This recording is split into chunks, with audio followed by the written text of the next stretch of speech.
Hello, everybody, and welcome to the Conquerors League. We are here for the playoffs. It's going to be an exciting day. I'm joined by Jack today, and I was a little worried. There's been a couple bugs. I didn't think we were going to get to play these today, but I'm glad the games they're going. We're going to get to play them because we're just that awesome here at Titan.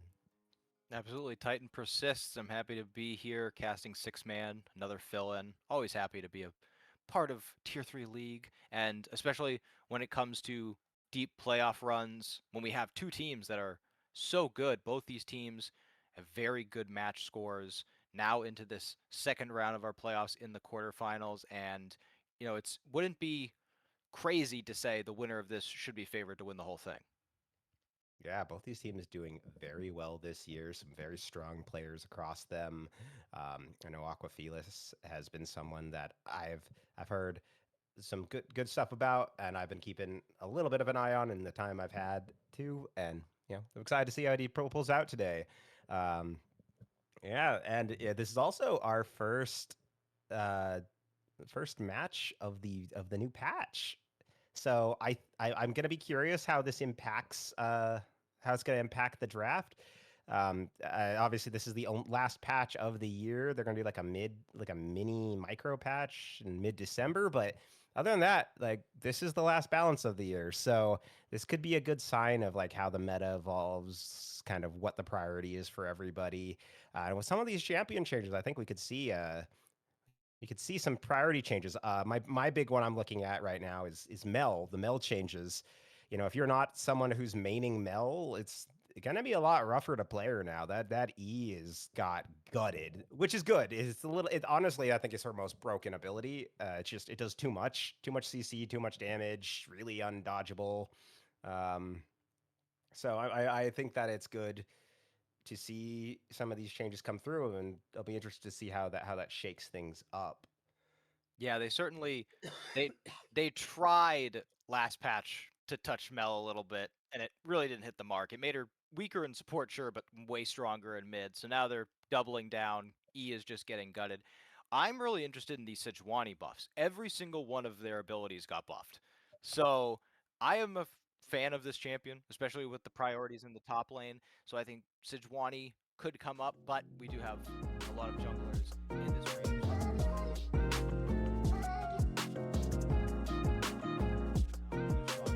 Rob and Victor getting buffs as well, going to be interesting to see.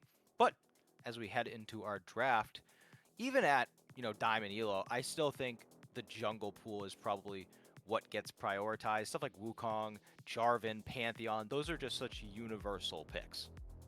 Yeah, and strongest jungler arguably on the patch, which I don't feel like we see a lot of, or at least I haven't seen it in any of the games I've cast. Kha'Zix got a little bit of a nerf. Now, does that take him out of it? I don't think it does. It's just a nerf to his. It's about 10 damage to his W.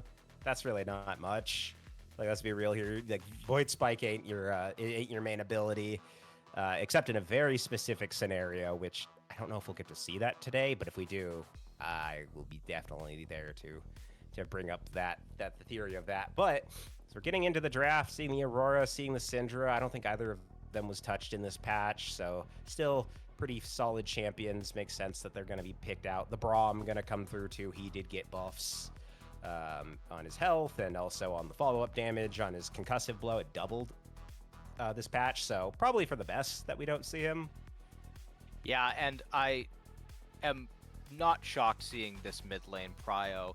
This is another thing at this rank where mid laners just absolutely take over these games, and Syndra and Aurora are two champs that do so very well. And then we get a couple sneaky 80 carry hits here with the Misfortune, Smolder, some casting, some range going down. And now as we see the picks come out, the buffed Victor is going to be the first pick. Scales extremely well, great control mage, really lets you set the tempo of the game and control a lot of these objective fights, which have completely, categorized season 15 in my opinion of all of these incredible objectives added. And the Yunara coming through, in my opinion, got buffed last patch with the W damage being 10 times at level 1. And the Orianna as well, that's the highest presence mid laner in the game, so really like what Sync is building here. Yeah, I think this is a solid start, a very traditional start. You got your late game hyper scaling insurance. You've got your caster mid. Both teams running that. You've got the Tristana coming out here on the other side, and the Jin Zhao. Rip to Jin Zhao in the lore, but solid jungler, also very relevant most of this year. So not surprised to see him make an appearance. He hasn't really been touched this patch either, and Wukong coming out in the response. Yeah, I can't tell if this is Worlds or not. I mean, this is just minus the Tristana. We got an absolutely stock standard draft, which I love because these are the champs I've watched all year, so I already know what's going on here. But the top lane receiving focus from both, the support role also seeing some bans. The Nautilus would work well with either of these teams. More tanks coming out. Looks like they want to facilitate a bruiser top lane matchup here with these bans. Yeah, and I think it makes sense. These are both late game hyperscaling carries, but they're also carries that, they might have a little bit more trouble dealing with these sort of tanks, Mordekaiser, Ornn, Malphite. They don't have the most penetration on them, so makes sense. You don't want those there. They also have some issues kind of keeping off of the Malphite. Could jump them pretty easily. And the Scion gonna be the pick here for the top side. So interesting. It's also very rare to see support go this late, but I'm all for it. Okay, the Karma. Okay, yeah, double range bottom lane makes sense, especially into the Yunara, Leona. I mean, a lot of people think that Leona or Yunara should go with an Enchanter always. I think the Engage is fine. She's got a lot of burst damage built in that kit when you use that auto attack cancel on the Q. And Alawi, that's a good pick. I was thinking Gwen. They banned out all the tanks, so you can't really have that wet noodle fight top lane. You got to do something that's going to get that max health damage, and Alawi certainly has a lot of it. Yeah, and she'll do very well into Scion. He's going to want to farm up the lane, and everything he has really kind of requires him to be close, which is where Alawi wants you. Alawi is the king of fighting point blank. I do have concerns, though, for later in the game for Sync. I see a lot of synergy in their comp. It looks good. But I am worried about that Alawi later on in team fights because, it is known that, like, hey, Alawi ult is going to be this area that you do not want to be in. So just walk away. And now Alawi has no ultimate. And the question is, will Sync be able to lock them up? Will they be able to find fights in the jungle or like in a small narrow space that allows them to really maximize the Alawi and prevent FFR from getting out of that fight? I think that's going to be a lot of it. Or, just Alawi just has to be the body block. But just sits there, just maybe uses force them to burn some flashes. But yeah, I think it's still a good comp. It is definitely a good comp, but I just, it's going to require a little bit more for their top side than I think FFR's is. Scion just needs to be there. It's just existing is enough for Scion. Exactly. And the other problem for Alawi I see is you have that split push capability, but there's so much wave clear for Fool's 5 Royals. They've got the Tristana bombs. The Victor obviously is going to just rip through everything. And if they do join up for those fights, like you said, the three major damage dealers are all going to be out of range. You're never going to find them close up unless there's horrible mistakes being made by the bottom side of FFR. So should be very straightforward, but it's going to require some patience. You're going to have to wait out the cooldowns, let the Scion and the Xinjiao soak up some of those abilities on the front line, and then let your damage out. Whereas for Syndicate Catgirls, extremely straightforward. Wukong goes in, Leona goes in, Shockwave gets hit, Yunara follows up. Like, that's how you play every single team fight, whether Alawi's there or not. So it's going to be about getting on to the priority targets and making sure that you actually secure a kill to get that numbers advantage as you roll forward through these team fights. Yeah, we'll have to see if both teams can kind of play to their win cons in this first game. So we're gonna load up onto the Rift in just a moment for game number 1. No news. Yeah, no new skins in this. I'm not seeing any of the the champions that got new skins in here. So we'll have to wait until another game. Maybe we'll get to see some of those cute little skins. Get that Smolder reindeer skin. I've got a bone to pick. I do not like the skins that change the animal of the champion. I don't know why it irks me. The Fizz dog one is so over the line. Like, that one's just crazy to me. But the Smolder one is pretty cute, and I like the return of Winter Wonderland. That's a nice skin line. But I mean, there's tons of. Tristana's got one of the best skin packages in the game. No, I'm glad you brought this up, Rap. This is not something we get to talk about enough on casts. Is the good skin selection? Forget about team comps. Forget about priority picks. Who's focusing on champions that have good skins? Yeah, I'm looking him over. Victor, he has some good skins. I really like his arcane skin. Trist has some good ones too. Karmas are kind of mid. There's some decent ones. I think Jin has one or two. Scion, I mean, it depends what kind of good you're looking for. Looks cool. Take not Battlecast, Project Scion. You want to really annoy your team and break their eardrums? Take World Ender Scion. That thing has such a loud sound. The other side, though, I don't know. I don't know if they have that many great skins. Oriana has the winter one with the penguins. Yeah, that one's good. Yunara's launch skin is kind of, it's okay. Leona's got some good ones. Wukong, I actually don't know if Wukong has really many good ones.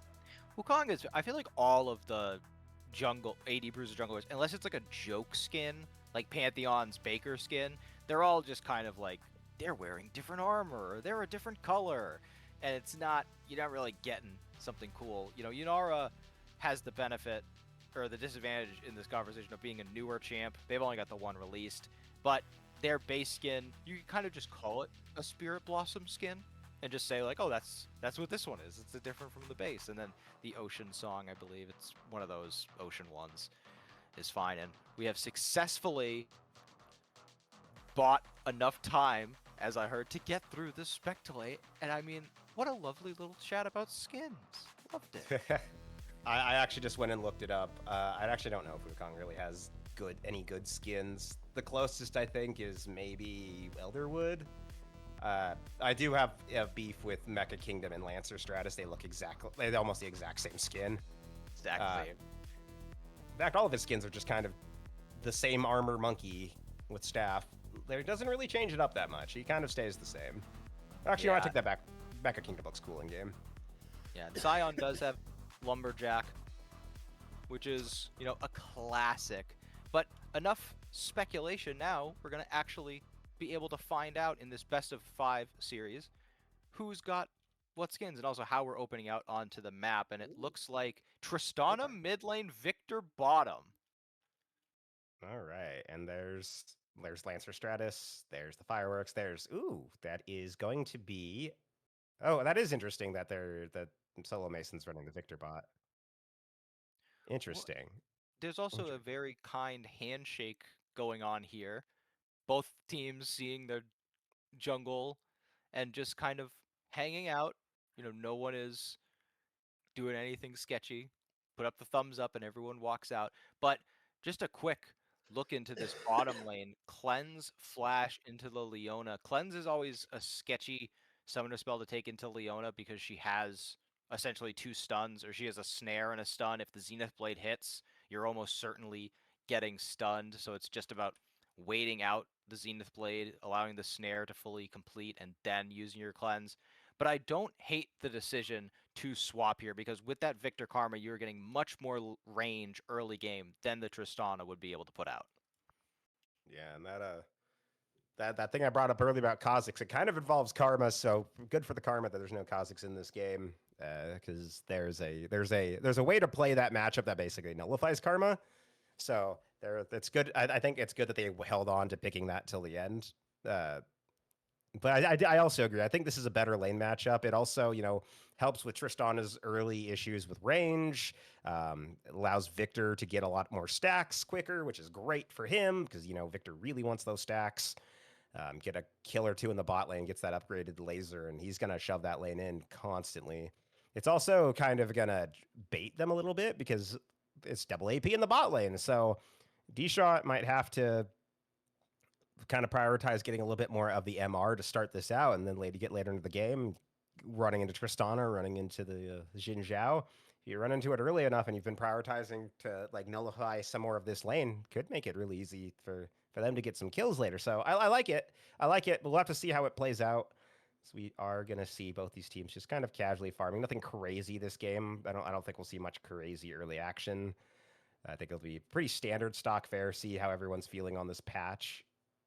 Yeah, I mean, right now we're seeing all these laners kind of execute exactly how you would expect. Top lane's getting pushed in, and Sion's smart enough to just let it sit under his turret, get as much as you can, and then in the bot lane, the Victor Karma pushing under turret. We do have mirrored jungle pathing, so Wukong could potentially pop up here. Alawi still doing very well on mana, but Nitro doing a good job clearing out these tentacles. Meanwhile, on the bot side, Xin Zhao on these Krugs. Finishing on Krugs is always an odd angle. You don't really have the chance to wrap around the bottom lane unless they miss position. With all the push, pretty much just going to secure Scuttle Crab and nothing else. Might get a gank already. No vision for Sion.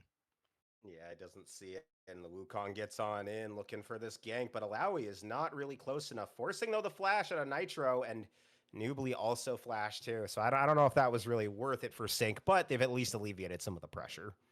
Yeah, there really needed to be more of a commitment. Once the slow came through as that test of spirit, range ran out. If you are the Alawi, you really have to make the decision right away if you're going to flash follow up. Otherwise, you're going to end up doing what Nubly did, which is flashing just for nothing.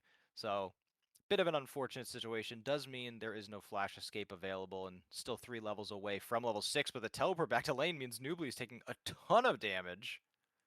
Yeah, taking quite a hit here. And we saw him take that turret shot earlier too, so he's already been in a little bit of low of health for a bit, and that's a rough position to be in against Sion. Being forced to back, you're gonna have to burn that teleport if you really want to get back there and prevent Sion from just freezing. Okay, he's gonna teleport in right there. Super Good, good. aggressive. Yeah, I think it's a good thing to do because otherwise he's gonna freeze the lane, and if Sion's gonna freeze the lane, it's gonna suck to deal with starting to fight him in that. Especially because it looks like Jin Zhao is looking for a gank opportunity as he comes around to the top side. Guo gonna try and get onto Nubly here. Nubly not even trying to walk away. He's got the tentacle up, could maybe get something here. Not level 6 yet, so should just die pretty easily, but can he get a return kill? No, he cannot. Nitro gonna get the first kill of the game. Good patience exhibited there by King Heron to make sure, excuse me, by Guo, looking on the wrong side, to make sure that they layered as well as they could, and, as you said, not giving over a return to Alawi, the queen of 2v1 kills in the top lane. So able to execute very well as bot lane ignite is used, but they immediately just walk out karma snares. I mean, this lane is just absolutely atrocious for the Yunara Leona, and fortunately for them, the CS hasn't gotten that out of hand, but we do have Dragon up right now, and it is going to be almost certainly taken for free by FFR. Yeah, it should be a pretty easy take for them. Jin Zhao has this. He's already got the, you know, he's already got half an item, and that's enough. Yeah, that's enough to take out an early dragon here. Yep. But yeah, the lane's going really good, especially this bot lane for FFR. Look at Solo Mason. He's up 16 CS currently. He hasn't even got a kill yet. It's just pressuring that much. Even with Yunara coming back with this BF sword, I think if he comes back with a lost chapter, it's gonna really be a rough time for Maj and D Shot. Yeah, especially because they don't have teleport, but even if they did have it, wouldn't have to burn it here because they left the lane in such a good position. They have no fear of missing out on any minions or XP on the walk back to lane. And across the map, Aegis coming out on the top side, as well as a Cull for the Scion. So fully understanding what the job is. Just sit up here, don't let your turret die too early, make sure the Alawi doesn't get a ton of kills, and having that Tiamat on the jungle for Xin Zhao is going to mean much faster clear, is going to be able to match Wukong in the clear speed, and with a minute until Grubs, really want to prioritize being there for that objective. Yeah, the nice thing about Scion, I hadn't considered. I honestly I should have given this more consideration when we talked about it in the draft. But actually, hang on, Aquafelis dealing with albino sun bear there on the side, but is going to walk away. I was going to say though, Alawi while strong in the close range, if she knocks, if the fight's close and she's got barely any health when she kills him, he can just run at her with the passive. She doesn't really have a way out of that. She doesn't have real gap close, like disengage or slows outside of the E, but like that could make it a rough time. And as Scion, you almost want to sacrifice. So like if it's you or the turret plate, you just die and just come back, and you're Scion. That's not hard. As we see a fight break out here by the Void Grubs, Kang has been caught. Guo getting a lot of damage onto him. A really big shockwave though, but it's not gonna be enough. Guo gonna take down Kang for a double ultimate there, and that's topside Nitro and New Billy kind of going at it. Ultimate coming out from New Billy, but isn't going to find anything with it there. So 3 ultimates for Sync burned in that, like across both those fights. And it only cost a flash for FFR and they got a kill out of it. Yeah, there was nearly a very good rocket jump cancel there using the Cyclone clone, but now Albino still has the Buster Shot available. Going to rocket Yeah. jump in, very risky. Does get the kill, and bot side now we have another fight. Yeah, D Shot taking a lot of damage for their Maj, trying to do a back, trying to get to solo Mason, jumps forward, flashes forward, really looking for Mason. Now he's going to try to get Supporta, but they both managed to flash and get away, and that's going to be an unfortunate time for Sync. That was really their opportunity to make this shine using both those ultimates on their bot lane, but weren't able to find anything.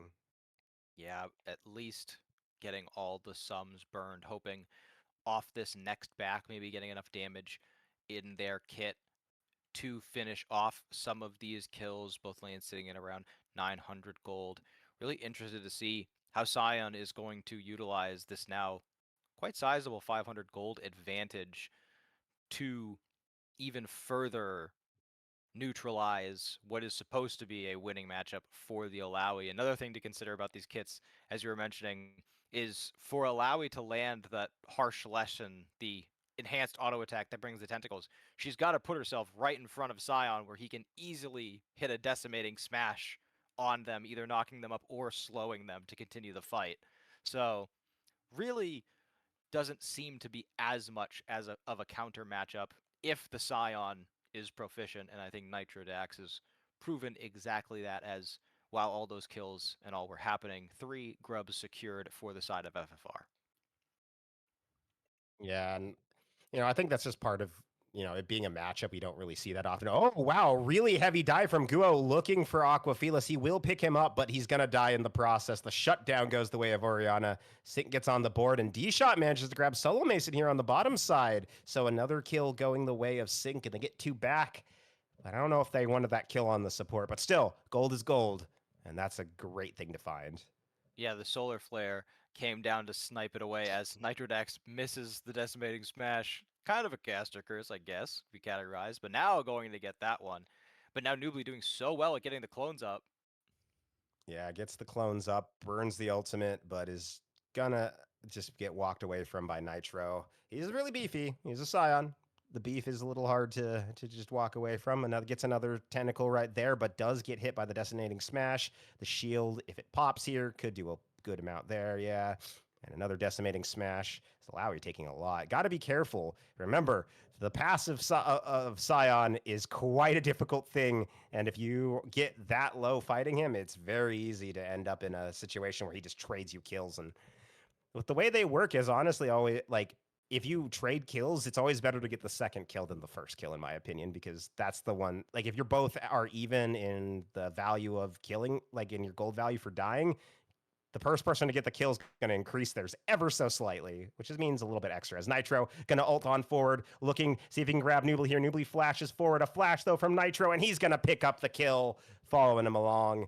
And that's just more of what she wrote for the Scion. And meanwhile, on the bottom side, FFR making plays across the map. 4 members down here. They're looking to take this dragon and put themselves on 2. I mean, a slight stumble in the mid lane and in the bottom lane, but other than that, extremely clean gameplay from FFR. Nitro in that top lane, just so patient during that skirmish, waited for Alawi to walk back into decimating smash range as Albino Sun one auto attack away from getting that explosive charge off and having another rocket jump at their disposal with the Buster Shot still up and available. And I think this is one of the things that FFR has been doing extremely well is they're pushing as much as they can. They aren't overextending themselves. They aren't forcing fights. They get these kills, they get these objectives, and then they just return to their lanes, pick up their CS and their XP, and wait for the next objective to spawn. They've got about 2.5 minutes until the Rift Herald spawns. That will be where we see our next fight most likely, as with everything just returning to normal, we're going to continue seeing these the massive advantages earned really make the difference in the lanes. Yeah, there's a 2K gold lead right now for FFR. Those leads could start building. I want to say that at least 1,000 of that is in the top side currently. Nitro with the 2 kills he's got in his pocket. But this bot lane also doing pretty well too. Though, Solo Mesa getting engaged on by D-Shot, trying to rock away, does drop his ultimate, trying to walk off. Has a nice shield, is ignited, but he seems fine right now. But here comes King. He's looking for him. The big shield for Solo. Can he get away? Wukong cyclones his way through, but I don't think he's going to get out of this one alive. He will fall down. So a 1-for-1 trade took 3 people to get that kill, but they wanted that gold, and now they're starting to find it, realizing this bot lane might be the place to play through this game. It still ends up being quite worth it for Syndicate Catgirls because of the waves that are going to be missed by Victor. And you also saw there why the cleanse is a risky option against Leona. Cleanse the solar flare, but the ensuing shield of daybreak, now you've nothing to deal with it, nothing to deal with the snare from Zenith Blade, and could have been a return kill if they were able to get all their spells out in time onto Yunara's head, but because of all of that CC put out by the Leona, just not able to get the kill in that instance. But now, the kill onto the jungler just results in them having a quicker recall as they get some items, finish the Triforce, and open back up onto the map as Scion has completely tilted this lane into their hands, but now it looks like we're having a lot of focus onto the top side for this Rift Herald fight. Yeah, they want that Herald, but they also really want to try to set Nitro behind a little bit further back. He's really starting to become a problem, and late game Scion, that's a problem. That's getting fed, getting a lot of kills, getting a lot of CS, not really getting contested, is not really something you want to deal with, especially for Sync. So looking to make something happen there, but they ended up backing off, and now Rift Herald is the name of the game for FFR. And on the bottom side, Aquafilas, oh my goodness, that's a lot of damage from that explosive charge. It's such an easy trading pattern for the Tristana. You just jump in, land your explosive charge. If Orianna doesn't use Shockwave, then you keep fighting. If there's a kill angle, then you jump forward and get the execute with Buster Shot. But other than that, you just get that chunk, and now Aquafila is forced to back. Tristana can push up further, but has some information on Wukong being at this side of the map. Doesn't want to get too greedy.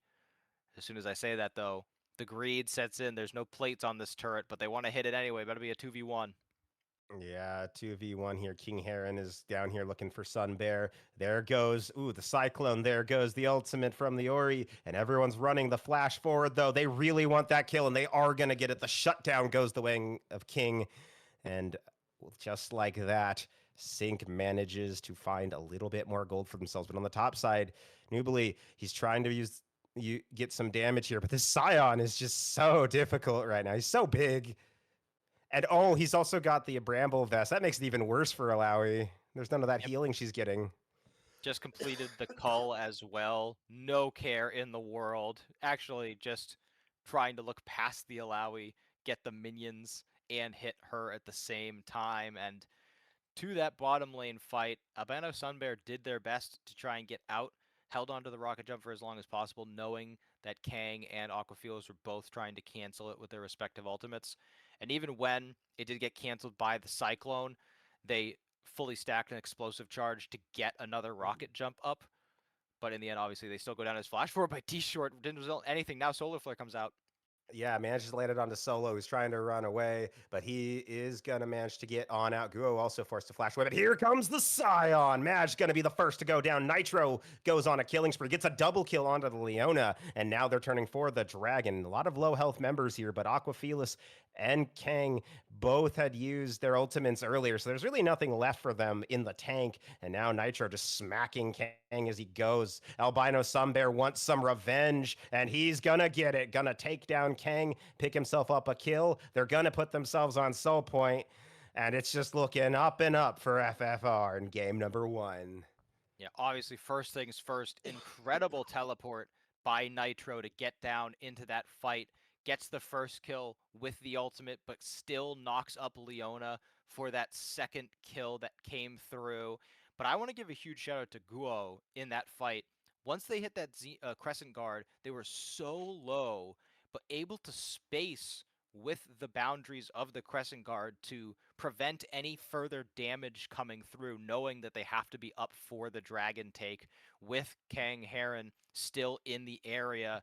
Just a really complete team fight from Fools 5 Royals, really showing off what they are bringing to this game. And you're seeing now the openings are pretty staggered as Oriana comes out to the turret, but just recalls right away. No item on the back either, just afraid without vision. Meanwhile, 3 people stacking up, protecting Wukong on his Raptors, and Nitrodak's going to get an entire turret into his pocket. Yeah, and I mean, if you look at the gold lead, it makes sense. Well, they can't see it. It is a 5,000 gold lead right now, 5,500 actually for FFR. At 19 minutes into the game is absurd. They are just really taking, like, every time that's Syndicate seems to find a like way forward, FFR just bites back, finds 2 steps they can take. You know, they lose someone bot lane, cool. They'll go take Herald. They'll go get a kill elsewhere. They lose their mid laner bot. Okay, just come back and take a fight at Dragon. They're playing really well. Their macro has just been fantastic. I feel like they've really had a good eye on keeping these neutrals under control, keeping an eye out for, you know, opportunities to make plays. And now Guo looking for Nubly, but I don't think he wants to duel him and D-Shot, so he's going to run on out of there. And they're just slowly putting the pressure on around this top side. Scion, though, now without that turret there, it's going to be harder to keep going forward to farm, you know, when you can easily be a little bit easier ganked. But Yeah, they're pushing that's it. into this top side with the Otacon spawning on this side of the map. Good ward placement for Syndicate Catgirls to make sure they at least have an angle, but without the tier 1s in mid and top, they can push these waves in so far. And now you have the Rift Herald spawning to put even more pressure onto that mid lane. Going to force Catgirls to walk through it. Is already 10k health lost on this Otacon, and Scion's in position to cut them all off, but King Heron has an angle. Yeah, Nitro is here, though. He is just body blocking, and he goes forward with the ultimate, the charge forward. He's keeping 3 people on him. Maj, D-Shot, and Aquafil is trying to deal with him. They've got him pretty low, but can they finish him off? Now he's going to flash on out to get out of there. Meanwhile, on the other side, Kang also getting low, forced to run. Albino Sunbear, though, will get taken out by Aquafelis. The fight continues, though. Solo Mason manages to grab Maj, and now they're going to grab the Alawi on the backside. Guo picking that up. They're looking for D-Shot now, too. Aquafelis trying to trade back, but the Otacon has fallen, and so will his support. He's got to run for the hills.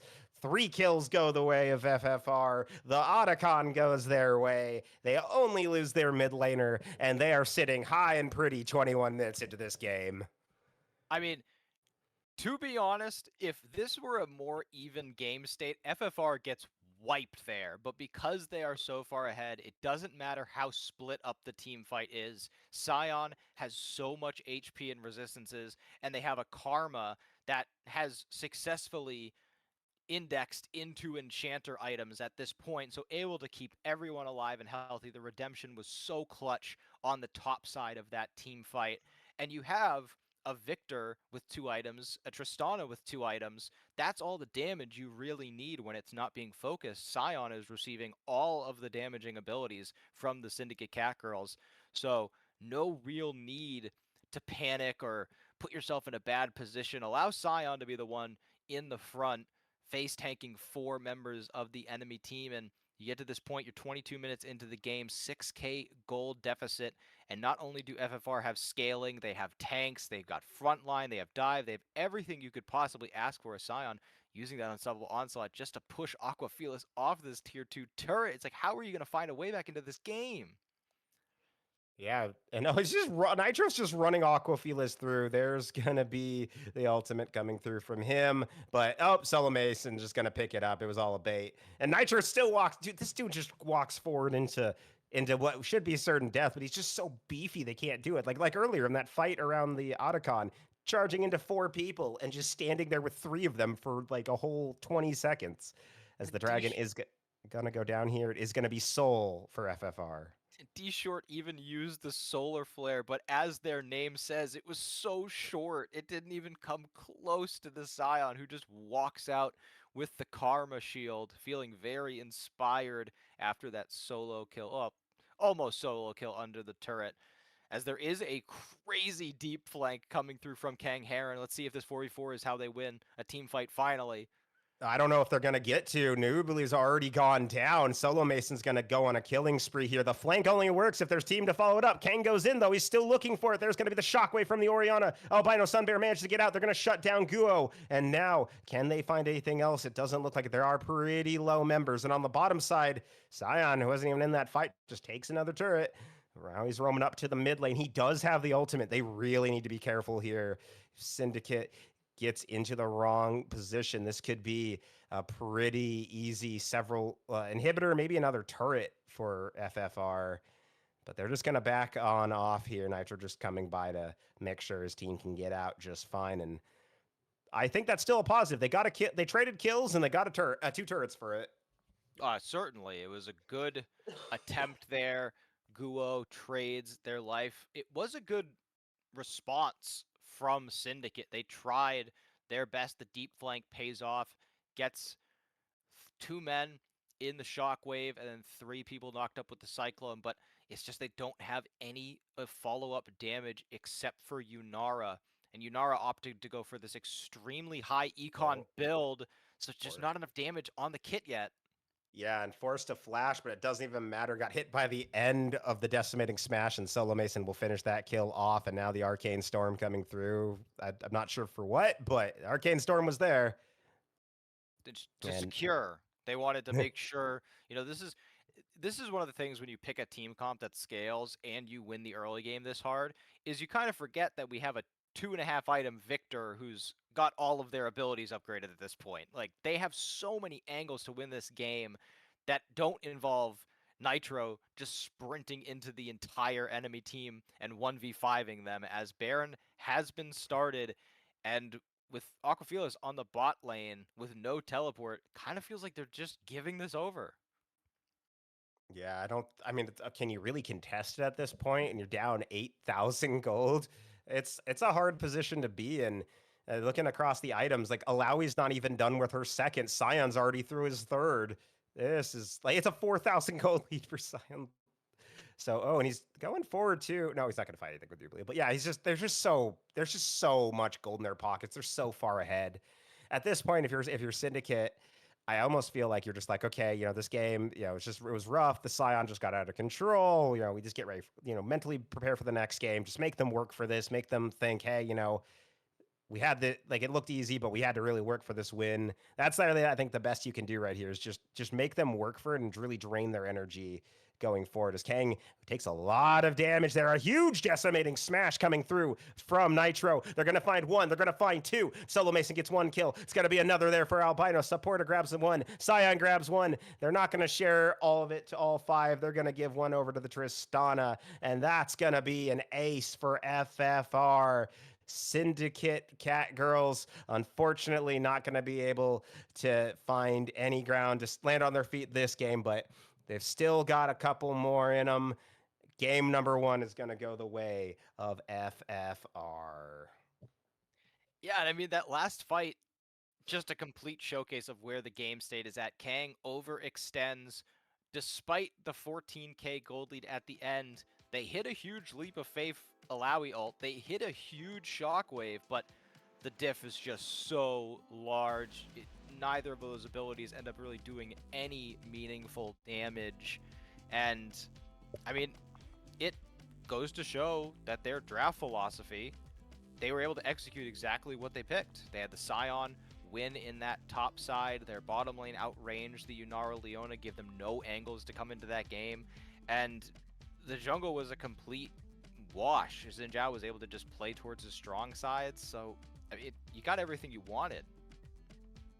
Yeah, they really got everything. We said, Lowry's positioning would be the most important, but really it didn't even matter at that point. She was just so far behind. The Scion is just a monster this game. I feel like of anything this game, it was that Scion just so impossible for Syndicate Catgirls to deal with. And it's gone now. You don't have to deal with this for the rest of the series, so that's good, but that's a rough first game to have in any best of five.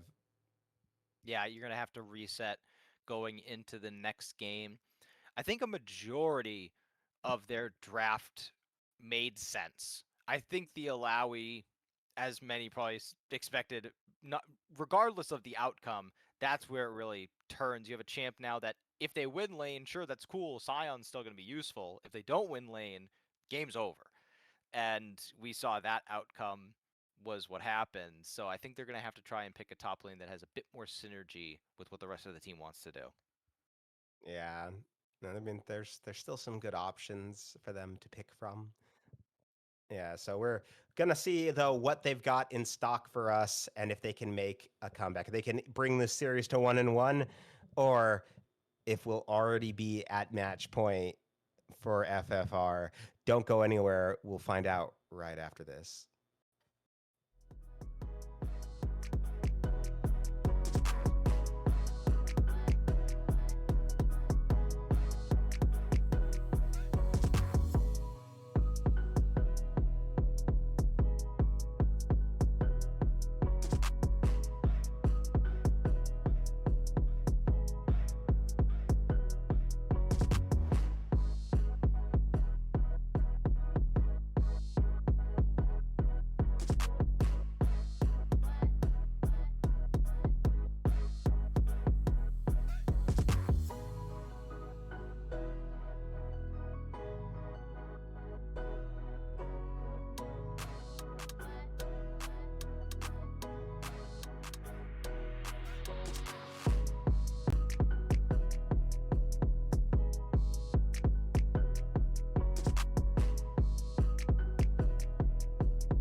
It always does because it's never our the Conquerors League is just immortal. And welcome back, everybody, to game number 2. We just watched FFR decimate Syndicate Catgirls in the first game of this series, and now the sides are swapped, the drafts are reset. It's time to see if Syndicate Catgirls has a response in them. Can they get a win onto the board? Yeah, feels like one of those games where you've just got a mental reset. This is game one. Forget about everything that's happened so far. Every one of those champions is gone now. It's coming with a fresh strategy and really just focus on executing. Still a lot of OPs up and available, but a lot has been taken off the board. No Yunara, no Oriana, Wukong, Xin Zhao, Sion. So going to see some new stuff. But we still have a ton of engage in the bot lane. We have all of our caster 80 carries with the Corki still available. Sivir's still up. We have a lot of options. And mid lane, I feel like that was really on a knife's edge in that first game. You saw how many times Tristana was diving forward, looking for buster shot kills, able to get a couple with the explosive charge. So I think we might see a bit more aggression in the mid lane. But other than that, I feel like I said, Syndicate just gotta come into this with a fresh mindset. Yeah, it's gotta wipe that first game from your brain. Just focus on this one. The Mbessa and the Smolder coming through again. Neither of them want to be. Neither champion is something either of these teams really wants to see. So no surprise there. And now I guess the question is, what else will we see? What other adjustments will be made? There's that Aurora again for Syndicate, and that means that I'm gonna guess the Syndra here for FFR. Yep, there you go. Yep, they're changing up the order to keep us on our toes, but it's the same bands, not changing anything substantive. And same with that Mordekaiser, was first, now last. And I think this kind of gleans exactly to what we were talking about last time as the MF comes through identical bands to that first game. Do we see another safe top pickup? You know, Ornn can do very similar things to Sion, obviously not as scaling individually, but it will be Mel that we spoke about early. The E damage and snare has been nerfed heavily, so likely not to be seen in the support role. But mid lane, if you're still good with your ability aiming, you're going to be able to put down a decent amount of damage, as the Sivir will be the response so far. Yeah, the E reduction is a huge nerf, but at the same time, like that's not. It really shouldn't be her main damage source, as people have been using it that way. It's a CC ability. That's kind of its purpose. They're not really meant for heavy damage, so we'll suck a bit. But also, good Mel players already know how to play around that, so it shouldn't be any issue for them. And Aquafelis, I know as a player, can play it pretty well. There's the a Kog'Maw, actually. I say there's the Kog'Maws, though I was expecting that. I was not expecting Kog'Maw, but I do like to see a good Kog'Maw. The OG, look at these hyper carries. This is 4 hyper carries we've already seen in this series. I love it. Yep, and the Ornn takeaway. New Billy tried the counter pick strategy, didn't work. Let's get something safe. Let's get something that's going to provide value no matter what as the game continues. The Jarvan into Kog'Maw, Mel, going to be very frustrating. Gyu again is going to be on a good pick. I did just check the match history, wanted to see if that Morgana would be a jungle flex as well. For now, it's mid lane support potential and does fit well into the Mel because you can avoid so much of the damage. You can avoid the snare, and you can do it without putting yourself at risk for the rebuttal.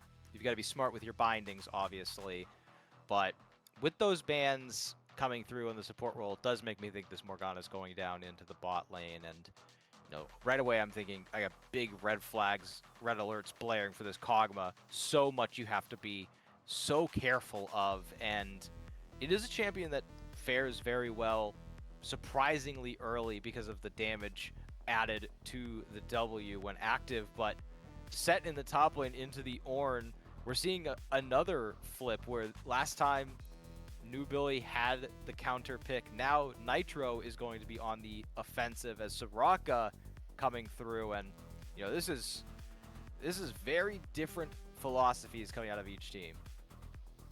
Very, very, very. This is a protect the Kog'Maw comp if I've ever seen one for the Catgirls, and FFR, they're just running a very traditional front back team fight comp. You've got the Jarvan to go in, you've got the set beating that beefy front line, you've got, you know, oh, that is Morgana mid. Okay, so that is going to be a Bard support. Interesting last pick. Unless that's Bard mid, I would be very surprised of that, but it would be fun. Yeah, it should be a Morgana mid. So I think that changes my perspective on it a bit. I don't like Morgana into Mel. I think it kind of sucks. Yeah, you can spell shield it, but also Mel can just W your Dark Binding, and then that really sucks when you get hit by your 1,000-year stun. Yeah, But you're selecting it more so for the neutralization, because like you said, the offensive potential in the Mel is just not there. But yeah, in terms of being able to just sit back and put down the pool to clear as many minions as possible, it is a stark difference from last game where Albino Sunbear was on that Tristana constantly rocket jumping forward, looking for kills on cooldown, and now their job is sit under turret, get as much CS as you can, and then black shield whoever's going forward. And I certainly see a lot more across the board cohesion. It's another composition where you have the Sivir activating the ultimate Jarvan set run forward. You still have the split push ability with the set. But Syndicate Catgirls have a much, I feel, simpler to execute, where your Trundle and Ornn go forward and everyone else just kind of sits back, throws their spells out, and Soraka focuses on keeping Kog'Maw alive. It's kind of the opposite, where last game we saw that Karma, Victor, Tristana, you have that long-range late game that FFR had, and they were able to execute it so cleanly. And now Syndicate want to try that comp on for size. I know I already mentioned it, but the alarms are blaring, I should say, for this Kog'Maw with Bard ultimate, Morgana Dark Bindings, you have Jarvan ultimate. Like, this is going to be sketchy for him. yeah, this is a hard one, and I mean they got rid of the better support options for Emilio, and Lulu are probably some of his best options to play with. Emilio's just great for any of those needing to protect carry 80 carries. Uh, Soraka's good, but I mean it's Soraka. We know what the counter is. Build, you just real heal reduction. Honestly, Sivir could just build that. I forgot what the smaller item of it is called. The little sword. Executioner's Calling. Yes, thank you. I don't know why I want to think that's the full item for some reason. It used to be. But yeah, but the that, like, you could just build that fairly early. You still get the 15 AD, and now she doesn't get to heal anybody, especially for Sivir, because she has such an easy time applying that. You're bouncing blades. You're gonna apply that immediately to everyone in the game that are in that team fight. So I think it's gonna be a lot on D-Shot to position well, and Maj as well, to stay away from any potential catch or staying away from potential, healing reduction. That's going to be a lot of this for them, and that's going to be a little scary. Like, you have to really, really watch your spacing and watch where you're standing. Otherwise, your heals getting cut. It'll be rough. Yeah, and it works so well for Sivir, as you mentioned, because all of their items come much later in the game. That's like the whole point of the 300 CS Sivir meme. You're waiting to scale for quite some time, and so throwing in an 850 gold item somewhere in there really isn't going to make much of a difference. You can easily index into that early. And the entire rest of their team comp, though, what is a little worrying is the damage is very, very light. You've got Sivir hoping to scale, and maybe Set can land a massive haymaker. But other than that, the consistent damage is not there. This Jarvan is going to have to index into damage and lethality before hopefully shifting into some more tank-oriented stuff. And any frontliner that goes forward is going to get subjugated and shredded by Mel Kog'Maw. So these engages, they're going to have to be quick, they're going to have to be concise, and they're going to have to find their target. Otherwise, without chaining everything together, I really don't see how FFR are going to be able to cleanly get the kills necessary to get this game scaled. Yeah, I have questions about their damage profile as well. Morgana has decent damage, but it's very isolated, very targeted damage. Like it's the pool and the key and the dark binding. Yeah, they have a lot of damage, but you're not.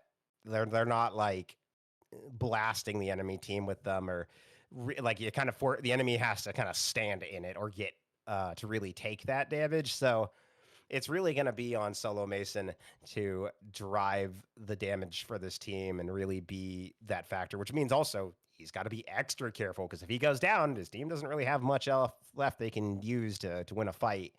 So that's going to be a lot for them this game. So we are getting on to the Rift. Start of this first gang. No niceness this time. King Heron looking for Guo, but the Kang going to walk away. Yep. Just a bit of a flag throw there, just catching out Kang in the bush, letting him know what's up. And we do see that Albino Sunbear starting with that Tormented Shadow, the W pool, knows exactly what their job is. Put it down, thin the wave, try and pick up as much last hits as you can, and avoid as many spells from Mel as possible.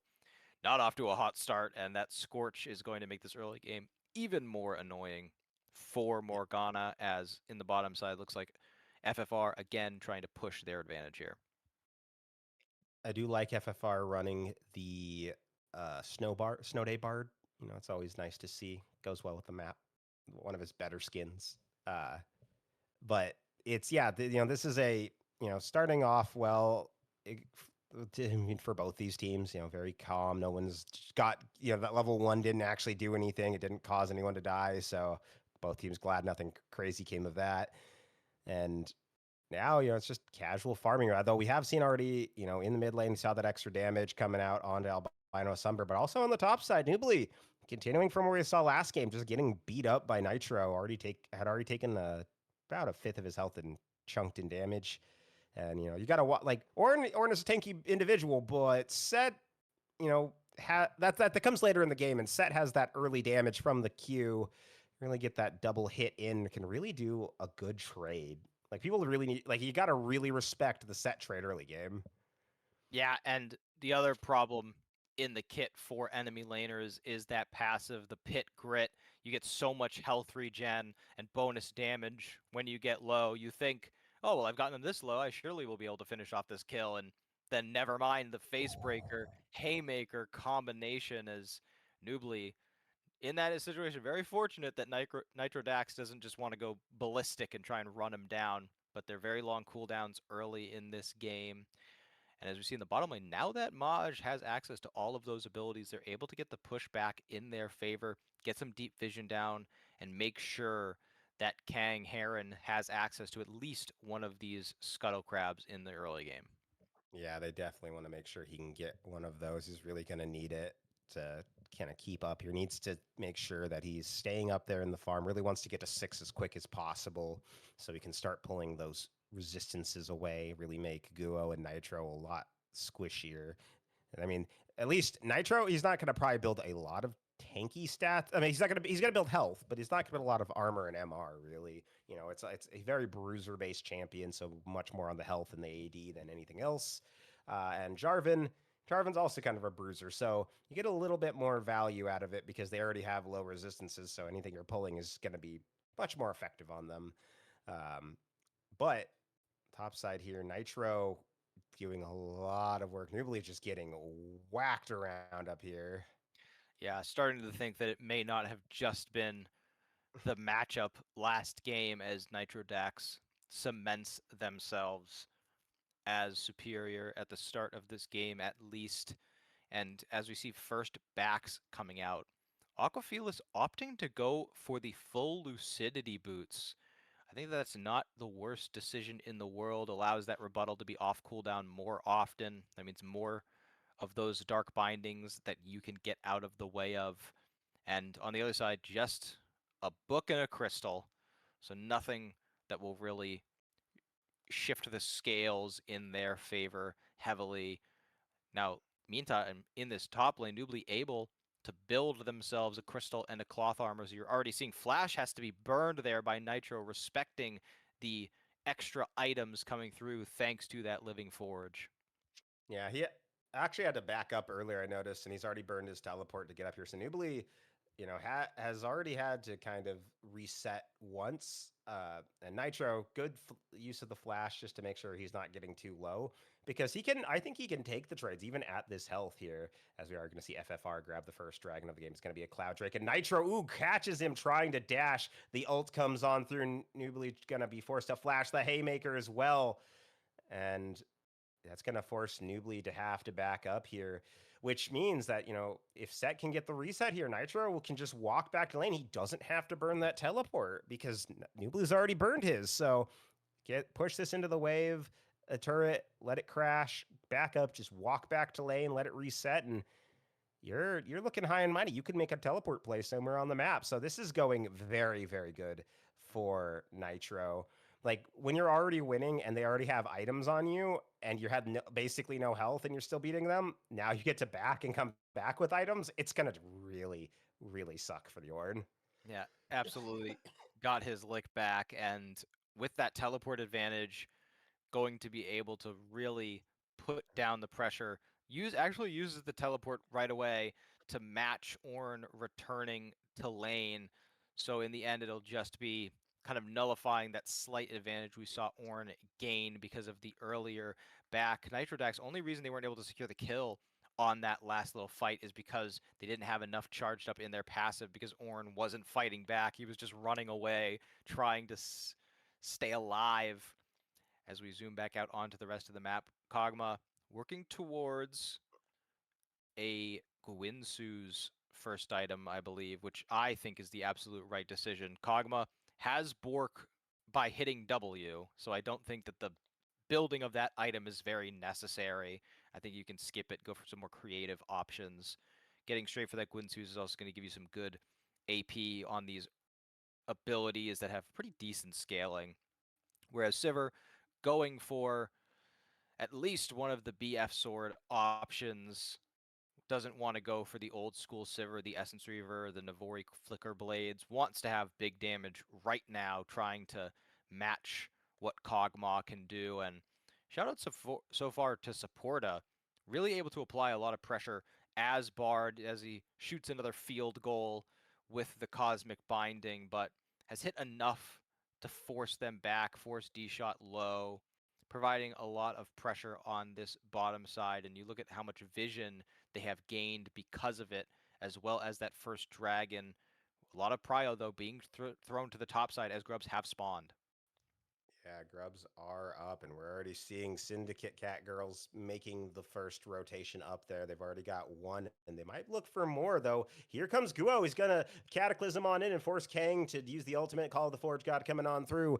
Hits Guo, hits Nitro, but there's nothing else really there for them, and they really don't want to try to duel this Set and Jarvan right now, so they're just going to back off. And, oh, Kang actually DC, so they're going to go into a pause right here.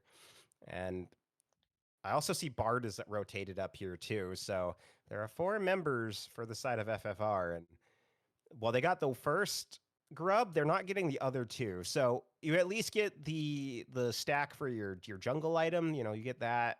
That's always good. But not getting be able to get that objective, it just means that it's going to be that much closer to again the feats of warfare going the way of FFR. And the enhanced boots could make this very difficult. I mean, you start getting those I keep wanting to call them ninja tabbies. How long I've been playing, but the steel caps, the merc treads, those upgrades with those shields could be very useful, especially for Jarvan and for Set. You could really set yourself up to be tankier just with the shields from those alone. So I think that's something that they definitely want to work towards. I think there's a lot of advantage in that for them. The other boots, maybe not as much. Bard will want more movement speed. He's never going to say no to that, but it's Bard. He can kind of build whatever. And the other 2, I don't. Well, the extra magic pen might be good for Morgana, but either way, they'll be happy with those feats no matter what, and they're sitting very close to them right now. Um, I know the visuals say otherwise. That's just a bug. Based on the math I'm seeing, it's actually currently the kills not in anyone's favor, but they're one away from objective from neutrals, and obviously, no one's taken turret yet. Yep. But the turret advantage is in FFR's favor. As you no plates taken in the bottom lane, none in the mid lane, none in the top lane, none on the other side either. But Set, Morgana, Sivir, Bard consistently have been able to push their lanes in. And Bard left for a moment to get some chimes. Says, I'm back, don't worry about it. And they might be looking for something very aggressive here. The binding, though, will not land, meaning the advance is stopped. It's up to the boomerangs to push them back. And one thing to mention about the Void Grubs being split is Void Grubs really the only objective other than Otacon, because it's part of Otacon's entire gimmick, but it's the only objective that provides a substantial amount of experience when taken. So getting that one grub onto Kang Heron does give somewhat of a, not advantage because it is split, but gives them something tangible, a tangible win after grabbing the single grub will allow them to stay even in experience despite being a couple camps behind at this point. Going to look to clear that Raptor camp and potentially reestablish some vision in this bottom side, as I think Nitrodax is going to probably want to try and get another back off here. Has not bought items since that original back, and Teleport coming up soon is going to have to decide, does he want to join fights? Does he want to push into the side lane? Because with the nobility having the Teleport up, I can tell you that this guy does not want to be in this lane and wants to be joining the fights. Yeah, but I think Nitro's playing this well. You know, you don't have to back if you can just do this and force Nubly to take the back and force. He's like he's gonna have to teleport back, or he's gonna lose a lot of turret plates on this. So that's smart there. Oh, as you see a fight breaking out here on the bottom side, there goes the Cataclysm. Kang getting locked up there. Guo forced to flash away, though. Kang just going forward, now looking for Solo Mason. The teleport came in, though, from Nubly. They might have actually found this fight. First Blood, though, going to go the way of the Morgana. The Mel and the Ornn will manage to secure a kill in return. But it's a 2-for-1 in Syndicate's favor. They're going to get the Dragon off this. I thought he was going to back and just teleport back to top lane, but decides to make the play bottom. It works out, but it might cost them a lot because this set is on the turret. It's only got 2 plates. He might break this right They don't here. have they don't have a smite though, so Jarvan, if he can get into the pit, will be able to just take this, and he does. Oh, It is an Jarvan. exchange for their life, but top turret isn't taken. You will lose the feats of warfare, but we still have the monsters. And a monster win goes to FFR. Warfare goes to Syndicate, so it's going to come down to this first tower, which is likely to go down to the top side, but Nobility putting out a lot of damage. Those steel caps, as you mentioned, have come in. So that neutralizes this lane a little bit. But to go back to that fight, that was like the perfect team fight that Syndicate could ask for, the perfect position for them to fight in, because Mel and Kog'Maw can funnel all of their damage into that small corridor around the Tribrush, the Ornn Horn. I'm glad that they didn't try to predict where the low health members were. They just hit the members right in front of them. It's, if this were old League of Legends, I'd say it's unfortunate First Blood went over to FFR, but First Blood is meaningless now, so it doesn't really matter that Albino was able to pick up the first kill, because in reality, Mel picked up 2 massive kills, has the Deathfire Torch, moving on to the second item, and it doesn't really matter how much damage her E does anymore when the Mel is an item ahead of everyone, just raining down those volleys and stacking up against all of these low range members on the side of FFR.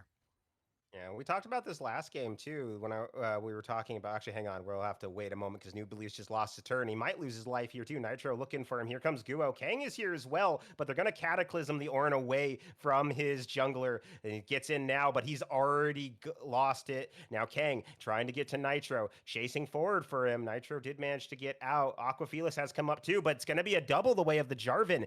The Mel looking to roam up, isn't gonna find anything yet. Now here comes Albino Sunbear. Aquafelis might lose his life here too. He's trying to see if he can trade it, at least take Nitro with him. There goes the ultimate coming in from the Morgana. There's just so much damage. I forgot that you can block the punch with the W and return it. But it's going to be a kill to the set. A 3-for-0 in favor of FFR. And they realize, things are going to go bad in the bot lane. Cool. Let's just make it work in the top. Yeah, it started with a bit of anti-synergy as the showstopper canceled that flag and drag knockup, but once they get put in the cage, doesn't matter that Set is subjugated, they just punch the Ornn to death. Trundle tries to chase down the Set, but that smite comes down, slowing them enough where they can't follow, and Mel understand the idea behind collapsing, but you're getting chased by a Morgana, and shout out to Albino Sunbear for how they were able to get the Dark Binding on, utilize the ultimate to try and bait out the rebuttal, and if they don't bait it out, then they at least get a snare off, and then just got inside of Mel's character model to throw the Dark Binding, so there was no way to predict when it was coming out, or no timer, as Kang does not have Subjugate and was fighting very close. Cataclysm's about to come back up. Yeah, and Kang is very, very low on health. Nitro's come on down. He's looking for Aqua Felis. You think you can just blast people, but not in front of this set. Albino Sunbear going to pick that kill up. D-Shot going to get the heal in the slow, so we'll manage to get away. Supporta looking for something, but they're not going to find anything there. And it's starting to get a little dicey here for Syndicate. And again, it's playing through the top lane. Nitro just is running rampant up here, has really exerted all the influence and pressure he wants. And sure, he's under in the CS department, but he got every plate on that turret. He got 5 plates. That is insane. Yeah, Yeah, he's up 1,000 gold, almost 1,500 gold right now. yeah, unbelievable advantage. Nitro proving doesn't matter whether he's playing a tank, he's playing a bruiser, a fighter. He's going to find an advantage, and he's going to find it early in the game. And now Maj, the one shining hope for Syndicate, about to get run down. Yeah, D-Shot tries to throw the ultimate to help him out, but the Haymaker comes through and makes short work of him. Nitro going to pick that kill up, and the gold just keeps going. 3,000 up now for FFR. And it's just getting worse and worse for Syndicate. They still have a lot in the tank. I mean, this is a Mel, this is a Kog'Maw, but it's going to be rough. Yeah. Also, those enhanced boots coming through, also going to be rough. Oh, and there's the Executioners for the Sivir. It's got Yep. its second item. Very good. I was going to call it out. I was going to say they must have been listening during that brief pause. Go back in the VOD and see if Rap has any tips for us on going into this game. They doubled down. They have the Oblivion Orb on Morgana as well, which another great option. Morgana has so many AoE abilities, able to apply that so evenly. And it isn't just the Soraka healing, although it's primarily for the Soraka healing, but Trundle has a lot of healing as well, sometimes builds some lifesteal or omnivamp in the kit itself, as Syndicate able to get first position in here again, but now going all in on Guo. I don't think that this is the move.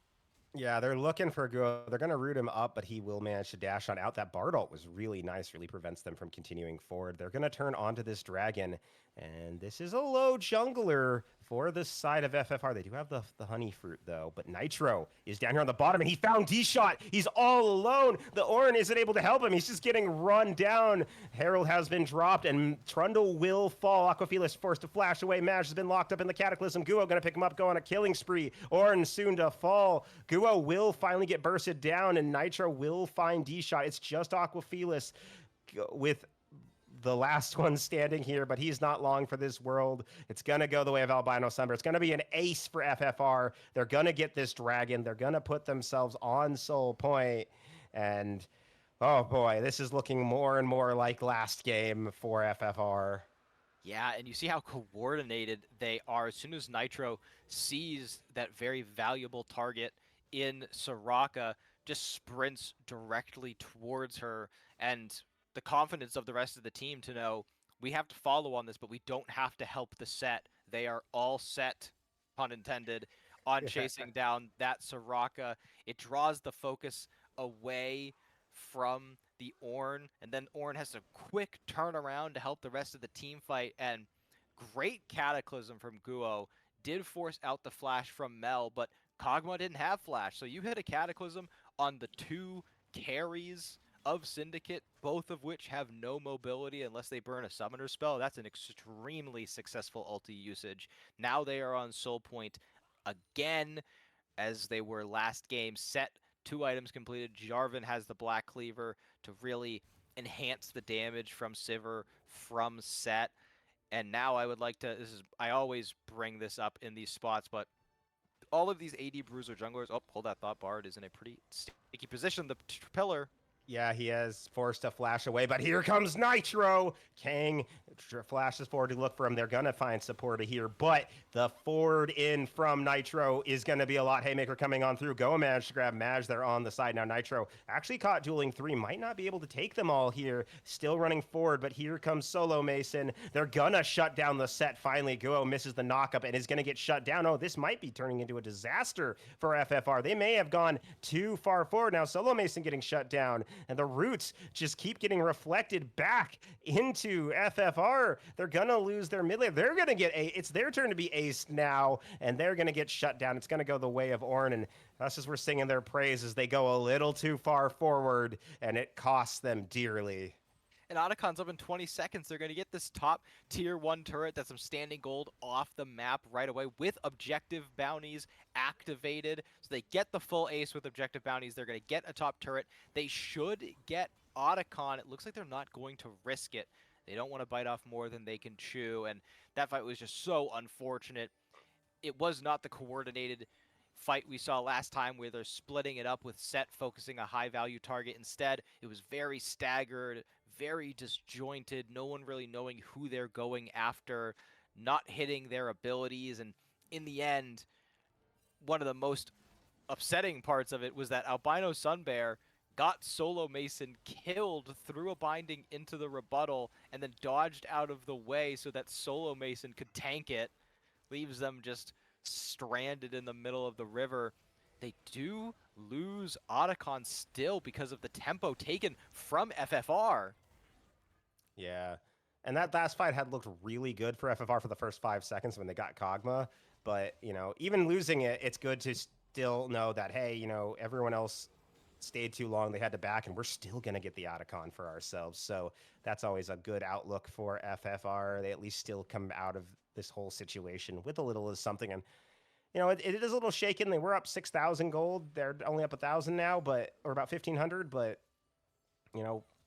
it happens, and they still are honestly in control of this game. They have the turret advantage. They have the objective advantage. And soon they might even have a soul advantage if they manage to get that. That's going to be coming up soon. Yeah, you And see the best teams in these leagues are the ones that are able to take advantage of tempo. Even though FFR got aced, they're able to get back out onto the map, noticing the backs, and still get that objective. Nitrodax thought for a moment they might look for the alt-in. They have the showstopper up and available, but they exercise a little bit of caution. They don't want to go for it. And instead, we're going to see a retake of Vision in this bot jungle, refocus on this mid wave. When you have Sivir on your team, it is so impossible to keep up with the wave clear that's put out by this champion. They do a good job focusing with both their damage carries on clearing that wave out, as Set is heading back to base. Worry they might have enough gold here to buy a pretty substantial item, as it is just going to be the pickaxe, so nothing too scary. A point I wanted to make earlier is all of these 80 bruiser junglers, their damage really falls off at around the exact same time, and it is right now. So I like to see them start indexing into tank items at this point. They're cheaper, and they're going to be more useful as the game continues. Already seeing Trundle doing that as the Ornhorn is called. Yeah, called the fortune comes through, but Guo finds D-Shot in the back. He's forced to use the ultimate to see if he can get out of there, and he will trade it for Guo, but they'll lose Kang in the process. Now Nitro going forward, but he's going to get blown up there. Supporter's ultimate keeps D-Shot from getting any more heals in for the time being, but now it's a 3v4. A lot of low health members, though, on the side of Syndicate Catgirls. They do manage to root up the Mel. She wasn't able to rebuttal it that time, getting very low there, caught on to that pool. Can they find anything else? There's the rebuttal. Oh, it lands onto Supporta. Is he going to be able to get out? He is not. New Billy going to go on the rampage there. But now they're trying to do Solo Mason, who flashes forward looking for Maj. Maj cakes him out. Albino Sunbear now looking for one. Finds one. Can he get another? He's got no mana, though. And he is going to get aced. FFR takes a fight they were not ready to. And they end up coming short. Syndicate Catgirls going to get their first dragon of the game, and this time there is no Jarvan to steal it. Yeah, but they are on their way. Nitrodax is sprinting towards them. Guo able to go forward. Yeah. This Cataclysm would be huge if it was on cooldown. Yeah, it's on cooldown. I don't think they're going to be able to get all three of them, but they're going to look for Nubly. He doesn't really have any way out of this. He's been knocked up, and he is going down. Nitro Dax going to pick that kill up. I thought that was honestly looking like it could have been good for FR, but Guo just goes way too far in before the rest of the team is even really in position. It's kind of forced on the back foot. And, you know, what? Yeah, they trade junglers, but by that point, you know, they've already turned back around and are starting to DPS you. And I'll be honest, Albino Sunder really needs to stop throwing out the dark bindings when Mel's walking in the front line like that. He has gotten two of his teammates stunned and killed now with the rebuttal. Really needs to just don't aim for Mel. Yeah, and it's like all of the coordination we saw throughout the first game and a majority of this game just out the window. They are tunnel visioned on killing the Soraka like it was a solo queue game where it's just like we just have to kill the Soraka. You don't understand. But they have so much success even when Guo and Nitro die. They have so much success at holding them as far back as possible while sitting in the river, and there's no one who can face check on Syndicate Catgirls. If Ornn does not have that Call of the Forge God, there's really no ability for them to engage. They have no hard CC unless Mel hits like a max Oh. range snare, and now a Death Rush being set up. Sivir kind of gives it away, but it looks like they might be able to get someone. D-Shot as the target again. Yeah, they go on in. Call the Forge God coming on through. Go, though, separated from the rest of the team, now trying to walk away, but is gonna die again with too aggressive of a Cataclysm. Solo Mason forced to flash back to Nitro, though, with a huge haymaker. Takes three for a triple kill. The fight, it's going their way. Solo Mason trying to run away, has all the shields, has all the barriers, but will it be enough? It will. A Quadra goes the way of Set, but there's no need for the Penta. Or Bart's gonna take the ace on Trundle, and just like that, FFR, I thought they had got bit off way more than they could chew, but Nitro digs deep and comes up huge in that fight. And now that's going to be the Baron for FFR, and they have swung the lead back in their favor with a statement. I mean, I was going to say something about the definition of insanity being doing the same thing over and over again with the same result. They go onto the Soraka again, and D-Short just puts down the Equinox silence, prevents Jarvan from really doing much follow-up, but this time the pit boss just says enough is enough, finds an incredible showstopper angle into the Haymaker Facebreaker combination, takes out not only the Soraka, but the Kog'Maw as well. And with that kind of reset coming into this game at 26 minutes, next objective up is going to be that dragon. They're going to be able to come out onto the map having reclaimed their gold advantage. Hopefully, they recognize that all-inning the Soraka is not the way to go. Let's just poke them down. Let's siege as we are doing, wave clear with our insane abilities, and maybe try and get a Cataclysm onto one of these carries rather than the Soraka, who has so much ability to peel themselves. Yeah, I think really the best scenario for them is to do what you did that one dragon fight. Just cataclysm around the new bleed. You getting locked up here. Got baited going forward. Oh, they used the Ornn to get into the back line again. This time D-Shot is going down again. Nitro Dax gonna pick that kill up. Go Morgana goes golden. Albino Sunbear. I don't know if he's gonna get to live. Gets knocked up, gets bounced around, and it will actually fall. Jarvan, I don't know where he was, but he is starting to come down here. They think this is just a 3v5, but here's Guo. Gets a huge cataclysm onto 4, letting Solo Mason just throw blades like no other. And he's going to get one. He's going to get another for his team. They're going to trade it back onto him, but they're going to lose Kang in the process. Another triple goes the way of Nitro Dax. It's another ace for FFR. The, fourth or fifth ace total of this game between these two teams. But FFR gets the big one that might get them the game. It's just D-Shot versus the world right now. He's got to stop these three from taking this Nexus. Can the Soraka do it? I don't know. The first Nexus turret is already almost gone. It's gone. The second one is falling. It's gone. They don't even care about the Soraka. They just casually punch her to death. And with that, the Nexus will fall. And game number 2 goes the way of FFR. A bit shakier Then game one, we saw some faltering during that mid-game stage, but all it took was Nitrodax putting on that carry vest once again, finds angles, and in that last fight, Guo makes up for ignoring the potentially game-winning fight to try and get the Scuttle Crab, shows up in time, 3-man Cataclysm, none of them have their flashes up and available, and just absolutely takes control. As we take a look at the stats here, amount of damage being dealt by this set is incredible. Gold earned 5,000 more than anyone on the opposing team. The damage charts tell the tale. And I mean, I really don't think for FFR, we talked about strategy for Syndicate Catgirls going from game 1 to game 2. I feel like they did a good job at least finding a comp that they were comfortable with. But for FFR, it's like, don't change the thing. Go into the next game fully confident. You've just won 2 games in a row, playing pretty different styles. This one, you had to be a lot more patient, a lot more reserved. It actually ended up biting them a little bit towards the end of the game, as we mentioned. But just give Nitrodax something where he can win lane, he can have agency throughout the rest of the game, and you're going to be pretty set. Yeah, I don't know if you meant that pun there, but yeah, he was pretty set this game. He went off. Nitrodax had such a good play, and I want to say a lot of that, in like when it was looking so dire for them, when Guo jumped on for the second time onto Soraka, I noticed it. Nubly walking forward, Set realizes, hey, my ultimate scales with my enemy's health. Why don't I just throw Ornn into all of them? It does that. That got that first triple. Then he did it again when Nubly got baited by Solo Mason in mid lane and got that one onto Soraka. He's just using it to access the back line. Who needs Cataclysm or Flag and Drag when you can just throw them yourself at them? And it just went so good. I think, there are a couple things I would work on. Just the coordination, understanding your targets in a fight.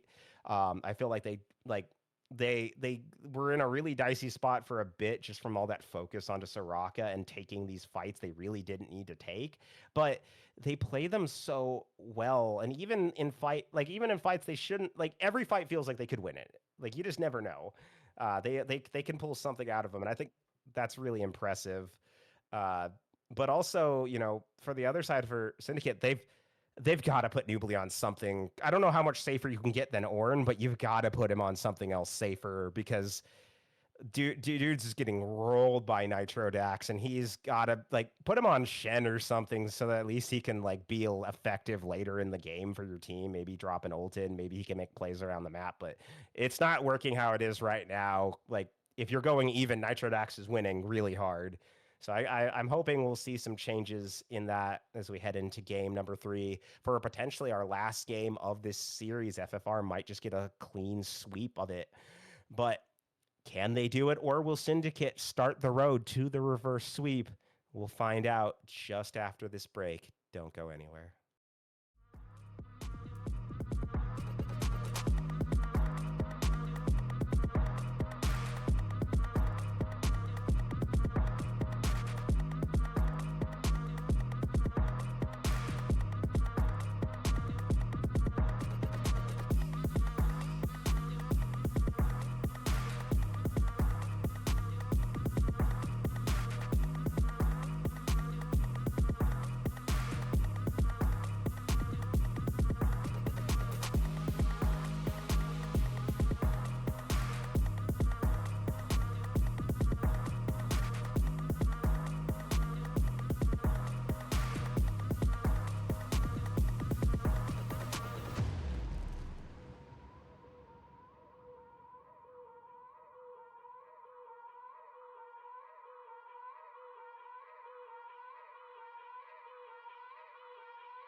Hello, everybody, and welcome back to the Conqueror League, where we have watched a crazy back and forth, multiple aces, multiple crazy team fights, but FFR once again came out on top, and now they find themselves, the Fools find themselves on match point against Syndicate Catgirls. Yeah, and they find themselves there in dominating fashion.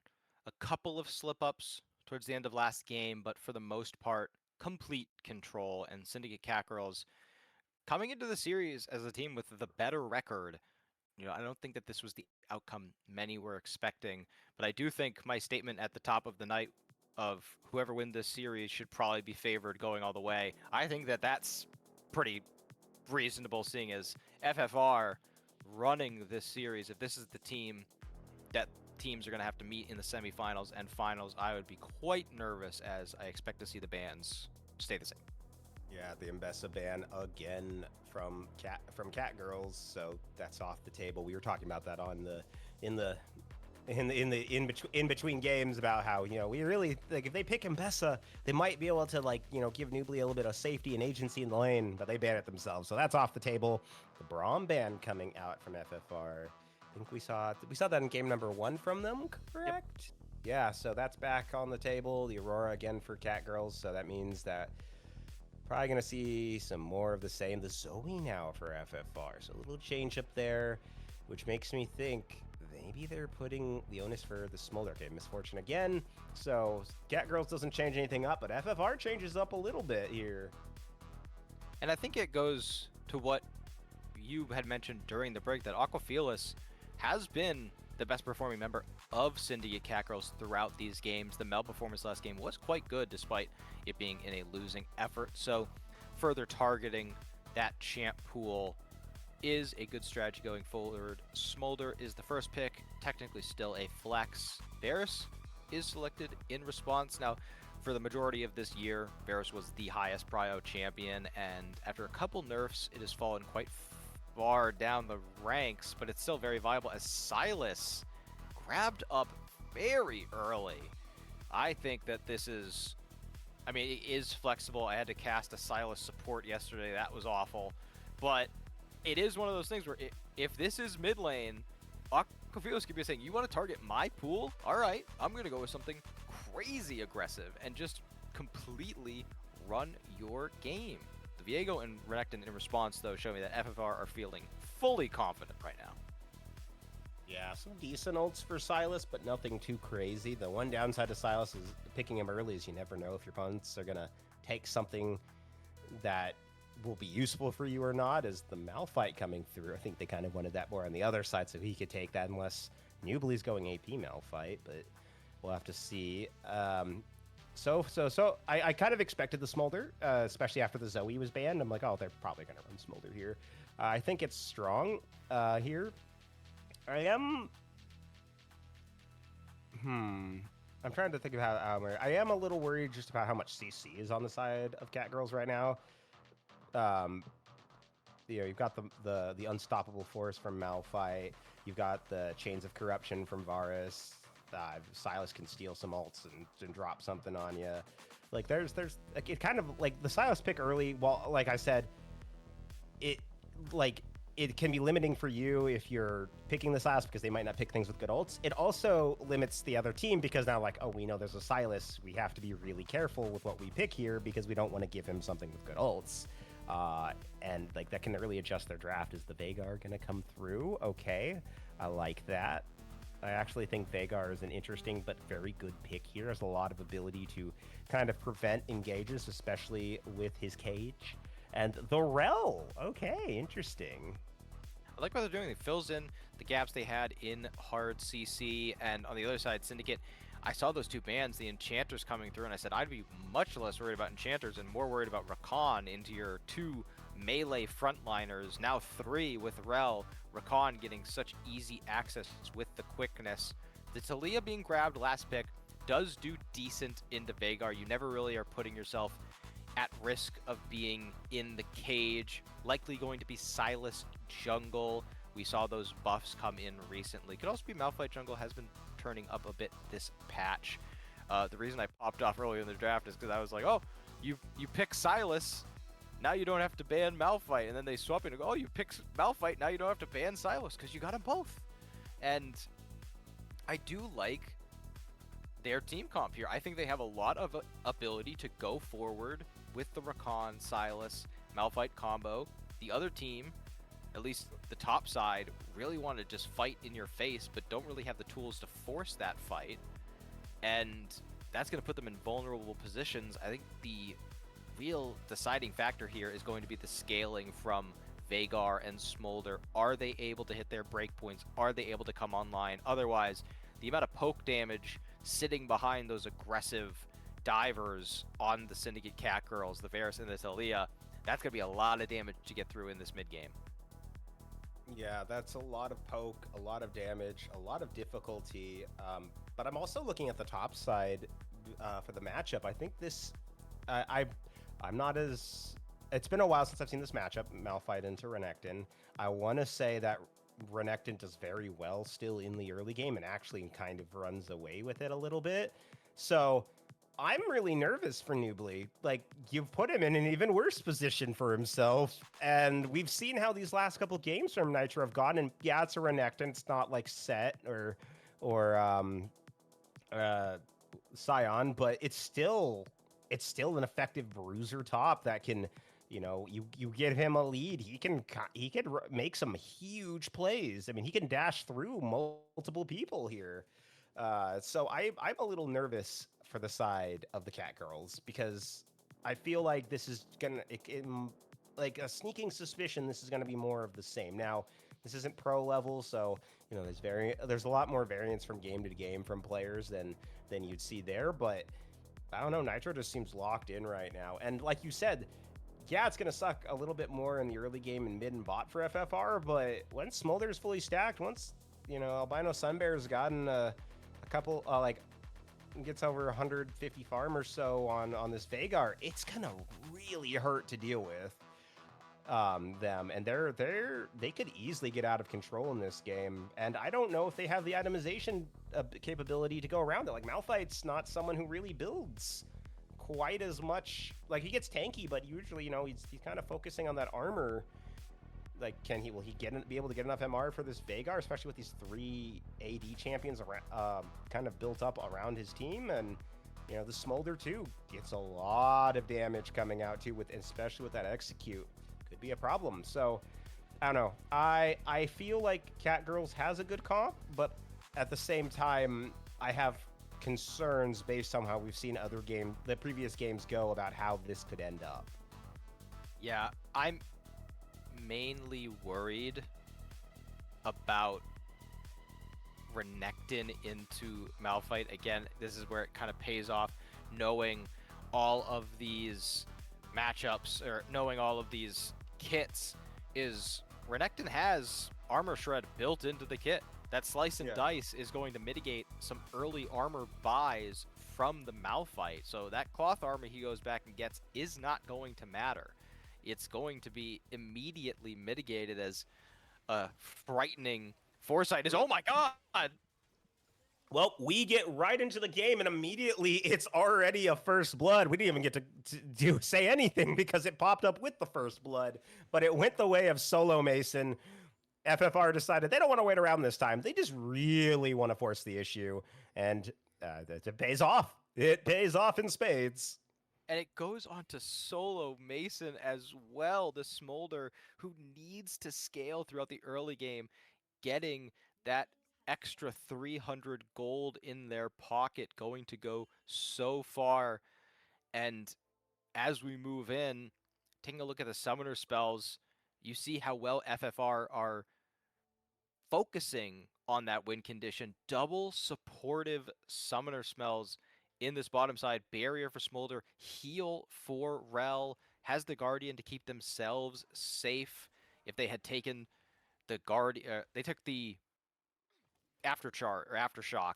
If they take Guardian, would have been even more supportive. Fleet footwork for Smolder wants to keep themselves as healthy as possible. And it does make sense in this matchup as Guo is just wreaking havoc for Kang in this jungle. Gonna have to see a rotation coming in, and it is moving now. Yeah, they've dragged both the top laner and the mid laner Oh here. Red no. is going to go the way of Kang. They are going to take down Guo. He really shouldn't have been there, but Malphite didn't get anything out. He didn't get an assist. So he kind of wasted that time, and that means Renekton is going to have the lane pressure and is going to probably get to crash this. Malphite really can't walk into him, especially now he's level 2. So I actually think, while yes, you gave the kill over to Silas, you've also really screwed over this Malphite a little bit. Yeah, luckily Viego also on the receiving end of a pretty rough situation now returns back. No camps taken so far. They're also going to know they have a large advantage when the Silas goes to gank, when he tries to contest the Scuttle Crabs. He knows that right now Viego is at best coming off of one camp. And with the prio gained from the Syndicate Catgirls bottom lane, this could be, you know, a very different situation than what we've seen so far in the previous games where they're able to actually grab these early scuttle crabs, potentially even get into a double crab situation with that pressure. And the Silas getting accelerated, that is not a bad place to be in the early and mid game. One of the problems with this flex Silas into the jungle is they get stuck at around 2 items, and in the mid lane, you'd obviously be able to accelerate much faster as a ward does spot this out, but they're still being very risky in their positioning. Yeah, Kang flashes forward, but he's not going to be able to hit his E. And now D-Shot getting really low here, forced to flash and run away. Guo getting low as well and is on the run, uses the W to kind of walk away. The flash forward, they were looking for it. Is Varus going to be able to snipe? He is not.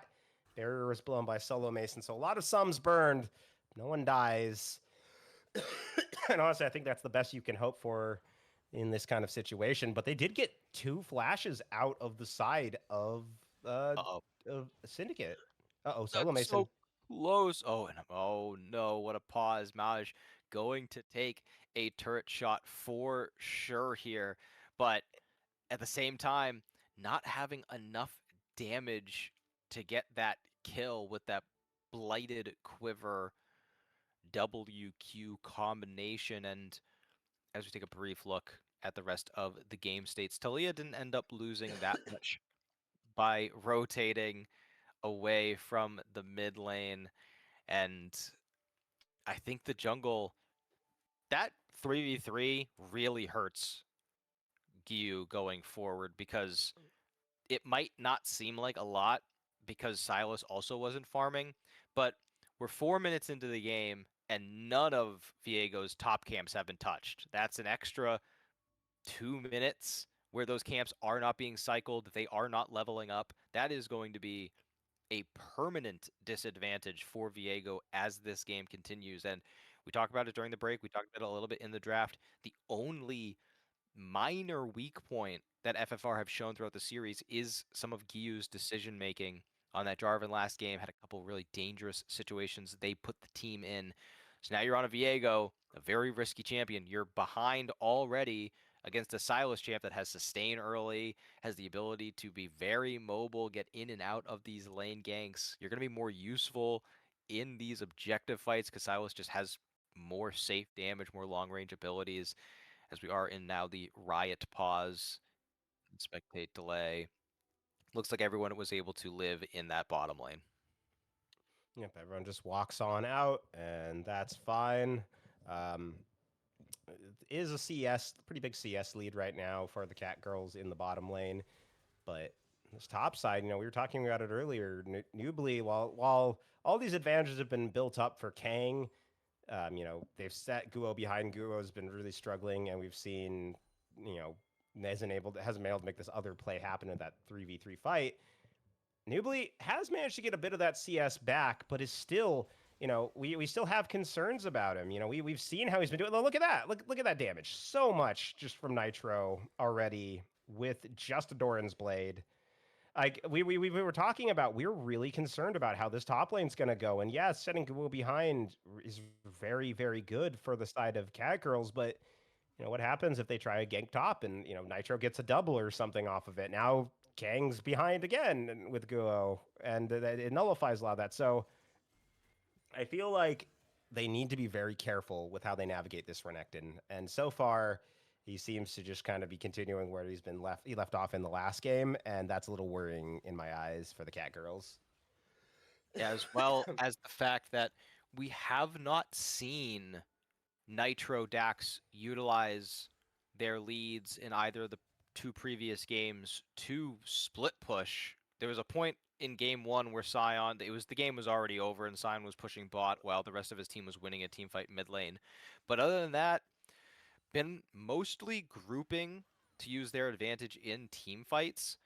But in this game, there is very little wave clear on the side of Syndicate Catgirls, and what wave clear there is, any of those champions would be putting themselves at risk of getting solo killed off in the side lane. Talia, as soon as that unraveled earth goes away, Renekton would easily be able to dash right on top of her head and get a quick kill and continue pushing. But we do see a big change for the Syndicate Catgirls. They get Prio in the bottom lane. They hold the mid lane in place, and they're going to be able to pick up this first dragon of the game. So already a much more optimistic situation for Syndicate Catgirls if they want to try and pull off this reverse sweep. Yeah, this is the ideal scenario. You had that level one that looked like it was gonna be doom, but then Gubo stays around. You get that kill. You set him behind. Now you've gotten the first dragon of the game for the first time this series. Things looking up on the up and up. And on this top side, Nubly did back and come with 3 cloth. Yep, and he So hits much the armor. emote too. Yeah, and he's honestly taking a bit of damage there. He's trading a bit better, but like this Renekton's going cleaver. The armor Penny has plus that's gonna hurt. But he is doing a lot. Like I mean, this is definitely better trades and overall still a better state for Syndicate Catgirls. They're up 300 gold right now, which isn't the biggest lead they've had this series. They did have a little bit of a bigger one at one point in the second game, but looking better. Oh no, Guo caught again in the enemy jungle, trying to dash to the cage to get to safety, but Kang will take him out. I don't know if you can be that aggressive into the enemy jungle when you're that far behind. Yeah, and it's the danger of picking not only Viego, but any of these aggressive junglers that don't have the ability to facilitate for the rest of their team. Your value to the composition is your damage, your ability to take out members of the opposing squad. And if you are this far behind, desperately trying to get the components of your Kraken Slayer, you're just really not going to be that useful. Meanwhile, Silas can deal damage, can CC opposing champions, can be very versatile depending on which ultimate they steal. And on the rest of FFR, Renekton's not going to be making plays. Vigar could put a cage down, but he's going to be putting himself in a risky spot to place it forwards. It's really all on the shoulders of Supporta. Rel is going to be after doing so much of the work, and looks like they're trying for it now. The Shattering Strike will miss, but they're still staying in the area. Yeah, and Kang grabs onto the Silas ult, forcing a flash over there from Aquafelis. He's being chased down by Guo. The fight breaks out here around the pit. People bouncing around and going around, but who's going to fall first? Will it be a flash from Solo? Kang flashes in the wrong direction. Will he get the kill? He will. He's going to claim the feat of warfare for his squad. He'll take down Nitro. Support us soon to fall. Will Guo manage to get anything here? He will get one. And now he is on the Silas. Getting a hit. Gets one, but he will not find anything else. So it's going to be not ace because Albino Sunbear was not there, but one for, I think that was four in favor. Yes. 4 for 1 in favor of Syndicate.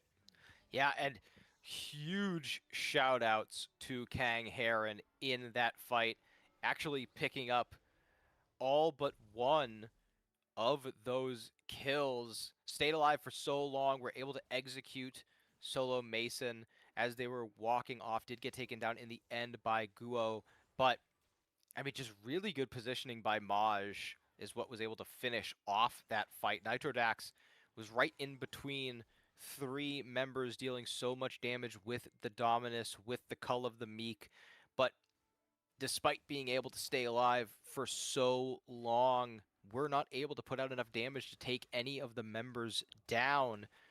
And now we have a very accelerated Silas, and that issue I mentioned earlier about not having enough items getting stuck on 1 or 2 items. It's a lot harder to get stuck when you've got 4 kills worth of gold shot into your wallet. And now Nobly with the steel caps, with that chain vest and the extra cloth armor, just to really put the icing on the cake, able to deal with this Renekton much better than earlier. Yeah, doing much better this game. And, FFR, maybe they just got a little overconfident in their abilities to play it. This is you're seeing it a little bit also with how Gua has been this aggressive. Maybe they're just a little too confident in their abilities after how the last couple games have gone. But now they're down 2K gold. They have all those late game insurance policies, but you got to get to that late game first, and you need to slow the pace of the game down until that point. Not having this Silas accelerated to 4-2-2 at 10, almost 11 minutes now. It's an absurd line for him to be at. He's already got a full item. He's part of the way through his second. That's a really scary spot to be in if you are on the side of FFR. So they've got to find ways to slow it down. Maybe targeting up here onto Nubly. Maybe bring the jungler up here this time. If Nitro can't take the win on his own, they give him some opportunity. I will say the one bright spot for the team though has definitely been in mid, where there is almost a 20 CS lead for the side of Albino Sunbear. Yeah, we are seeing here second dragon going to be taken uncontested by Syndicate Catgirls. We also mentioned in the draft the scaling not necessarily in their favor. They do get a bit of a boost in the scaling department because Maj has decided to go on hit, sees the 3 melees on the opposing team, the low range Smolder, giving a lot of opportunities for on hit Varus to put out a ton of damage. Does go for the Bork first, wants to be able to deal with any early health buys as Aqua Felix stealing so many of those Raptors, and this is what happens when you're so far behind. But on the top side, Nitro getting engaged on, but he does pop the Dominus, and he's gonna get on out. It'll be just fine. Still, yeah, this is a tanky Malphite, but again, it's tank Malphite. He's not doing a lot of damage. His W does a bit, but the rest of it, not so much. So kind of hard to pop Nitro Dax like that. And now that he's out of there, this mid lane getting a little bit of pressure here. I will say Go is at least managing to claw back that CS and might actually claw back a kill here. He's on to Maj right now. Oh, that Chains of Corruption goes so wide, and the shutdown goes the way of Smolder. that's the exact person you want that to go on right now. Your win condition is this Smolder Veigar combo. Guo, as he's putting himself at risk once again, he can essentially just transition into being a meat shield and just throwing themselves into a fight to absorb as many spells as possible. But the rest of the team can still provide value throughout, as you see the gold graphs. Other than the jungle, everything is pretty even. 1200 is the difference in the jungle, and 1200 is a little bit less than the total gold advantage. Now Kang Heron really going on to the Smolder, but able to dodge so much throughout the entirety of this game. I know that WASD went live in some regions. I don't know if Solo Masons picked that up, but the fancy feet definitely are on display as more fighting in the top lane that's going to result in very little, as Dax is just looking to shove this in and try and get away. Unstoppable Onslaught, or Unstoppable Force, excuse me, is going to be up and available in a couple seconds, but we'll have to see if that results in anything on that top side. Yeah, and Dominus is almost up too, so that could be good. And I didn't bring up the WASD thing because I'm actually not sure. Like they talked about what queues it's available in and what queues it's not, but they never said if it was available in custom games or not. So I actually don't know if it's available in customs right now. I know it's live on the server, so if you're in a Swift play, give that a shot. Oh no. Oh no, Maj being caught out under the turret doesn't really take a lot of damage from it, so that's at least good. But Sunbear, gets hit by the chains of corruption, channeling that bow, but this is not poke virus, so that's not going to hurt quite as much as you'd want, and it's going to force the Veigar to back, but he could just teleport right back on in. Yeah, I got most afraid because I saw that the turret had lined up onto Varus, but gets out of the way in time. The cage does not lock them in place. Teleport is being used by Veigar. Wants to try and get revenge for being made to look a fool. there's the cage. He's trying to drop him. Maj just trying to space himself out. Here comes Supporta though. He's looking for Maj. He's gonna hit the stun, but there's no follow up. So everyone just gets on out. So Sunbear unfortunately not able to pick up a kill, but with the support in mid bottom, that's the call to go top side for Catgirls and grab this dragon. They're the ones in control of the feats this game. They're gonna get they got the warfare, they got the neutrals, they even got the turret. They're just looking a lot better this game. Almost 3,000 gold up 15 minutes into the game, but still we can never discount that late game scaling. There's so much of this that isn't shown in the gold graph. The AP scaling going on to the Vagar from all those stacks, the stacks for Smolder, those kind of like intangibles just aren't shown in that graph. So this is a 3K gold lead, but with stats and everything, it's probably closer to like 1,000 gold. This is a very, very close game, and it's, you know, Syndicate Catgirls has played it well, but they've got to continue to pilot it well. They've got to be focused. They can't slip up. They really need to accelerate the pace, because the more they slow it down, the more time there is for FFR to get back into it. Yeah, it really feels like the teams have kind of swapped in this third game. So much macro control on the map by Syndicate. The tempo is in line. Guo stole away the blue buff, but now just absolutely psycho behavior as Rift Herald will drop behind. Oh, They're trying to find Smolder.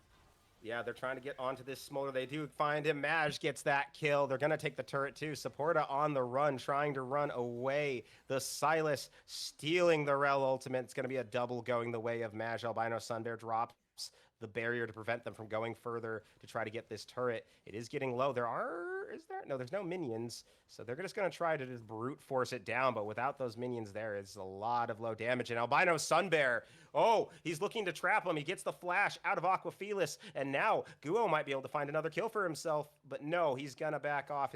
It's just him and Albino Sunbear, and they really don't want to try to force that. And that's going to be sole point for Syndicate Catgirls as they retreat wisely to that dragon after taking the turret. It will be a top lane tier 1 in response going into Nitro's pocket. Really has to start joining with the rest of his team, though, to make a difference in this game. Try to utilize the damage that they've built up so far. That Black Cleaver will be very good for not only themselves, but the Viego, the Smolder. Smolder looking to go for likely Infinity Edge as this second item. Does have that glowing moat, though. Actually, probably for the Boots of Lucidity is what that glowing moat is for. And as we take a look at the gold totals, massive advantages coming out here, not only for jungle, but now AD carry as well. This Varus on hit, fully online, likely has their Gwyn's competed as can, going in again, but might be too far. Yeah, I was trying to get solo Mason, but instead locked onto Supporta. Now Talia's coming on in, trying to get to her team. They're just buying a lot of space. Nitro's going to go down to Maj, but Solo just firing there on the back. And now Malphite comes in. He was rock solid, but not solid enough. He will fall. 4 kills going the way of Syndicate Catgirls. Sunbear nowhere around this time again, and I feel like if Sunbear had been there, that would have been a very good fight for FFR. They could have finished a lot of those kills off.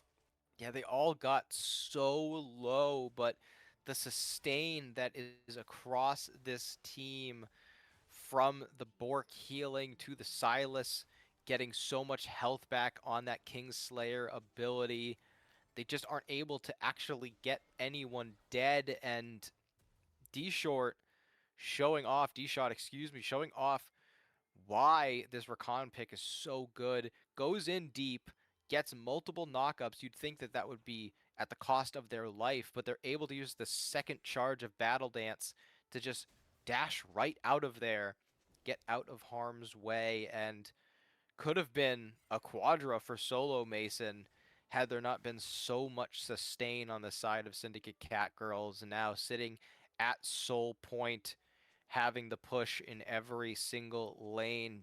Nitro Dax, a part of that fight, did not look all that useful. We turn again to Albino Sunbear and Solo Mason, the hope of FFR making this a sweep. And first things first, Albino Sunbear's got to be a part of there, but this is a really good angle for Syndicate. Yeah, they're looking for it, but they're not gonna quite find anybody. I mean, Albino Sunbear hasn't been in any of these fights yet, but I'm curious, like how he's just quietly scaling. And I mean, I'm actually I gotta see his AP. What's his AP at right now? It's got to be really high at this point.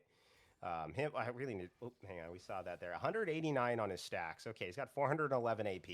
He's pretty powerful right now, and he's now in the bottom lane, so won't be around to help out with this Atacon, which is going down pretty quickly. I don't think FFR is gonna be able to get in here. Nitro does spot it out, but I mean, they're so far behind at this point, down almost 6,000 gold. Like they just can't really contest this. And now Talia looking to force the issue here, looking for Guo. D-Shot gets a nice ultimate, battle dances his way forward, and they're gonna go on a killing spree for Kang and take out Nitro. Guo will get away, but meanwhile in the bottom lane, Veigar keeps going. Oh, the unstoppable force match goes on a rampage. They find Solo Mason caught with his pants down, walking too far forward, and they're going to pick him up, and now they're going to get another turret for their troubles as well, and the gold just keeps going higher and higher and higher. It's now 8,000 up on about for the side of Syndicate Catgirls 21 minutes into this game. It's a huge gold lead. Albino Sunbear at least trying to get a little bit back here. If he can get this last little bounty here, he's going to pick that up, so at least stems it a tiny bit. But man, this is just getting rough. The FFR is just falling further and further behind. And yeah, you've got the late game scaling as an insurance policy, but like I said, if you're not making it that far, if the enemy's wallet is too big, that insurance isn't going to matter. Like until you're at 75,000 gold between these teams, like they're each, like when everyone's full build, that advantage is really not going to matter as much. And they're just, I don't know. I'm like, I feel like FFR has to slow it down, but how do you? How do you slow it down when you're this far behind and you really can't even take these fights? Yeah, I feel like that insurance is surely going to lapse as they are looking onto Nitrodex, caught out in the middle of two Oh members no. again. Oh, yeah. It's just the duality of Renekton.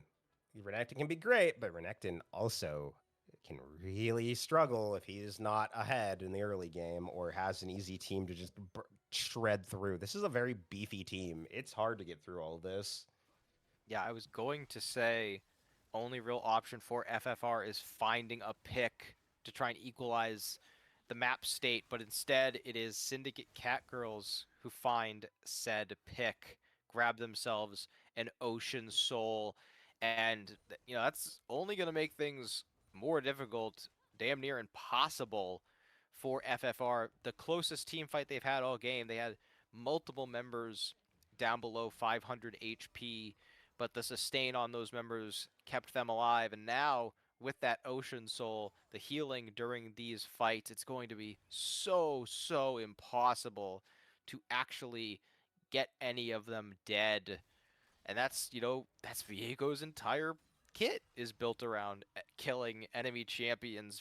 Veigar is meant to be this, press one button, execute a target, but doesn't matter when Albino Sunbear is constantly split pushing during all of these crucial team fights, and Solo Mason getting towards some of these really important items, opted for a full crit optimization rather than going for some of those more bruiser based items like the Spear of Shojin. Instead, just grabs that Essence Reaver into IE. Smolder being so low range means that anytime they want to go forward, they're putting themselves at so much risk. And now Albino Sunbear would be at risk, but Kang decided to go for the wave rather than go for the Vigar, so he will live to see another day.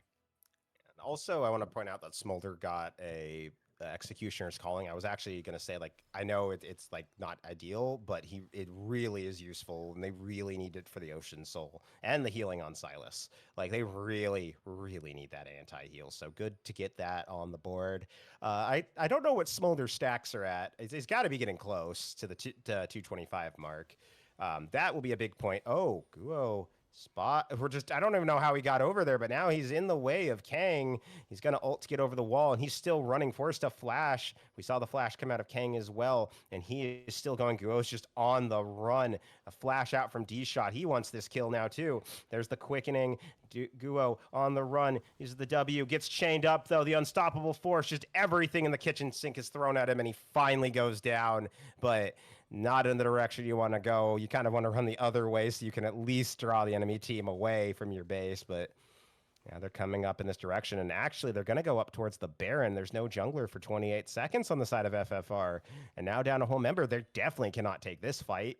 Yeah, Smolder is 15 stacks away from getting that execute on the Super Scorcher Breath, but it doesn't really matter when you don't have the numbers advantage. I was going to point out Giyu has just kind of been like counter jungling while all these fights have been going on, but he's been doing it on vision the entire time. So they know what he's doing. They're so far ahead, they're willing to just give it up. They get the Baron off of the pick on Viego, and I mean, the only real option back into this game FFR could have had was from finding a pick, but look at how coordinated Syndicate Catgirls are. Every time there's a member off on their own, it's because they have the agency to get back into the fight. Talia constantly finding meaningful Weaver's walls and really helping their team position. And now we see, hopefully, if you are an FFR fan, they can find some wave clear angles. Good job by Syndicate Catgirls putting pressure down on multiple lanes. These cages, though,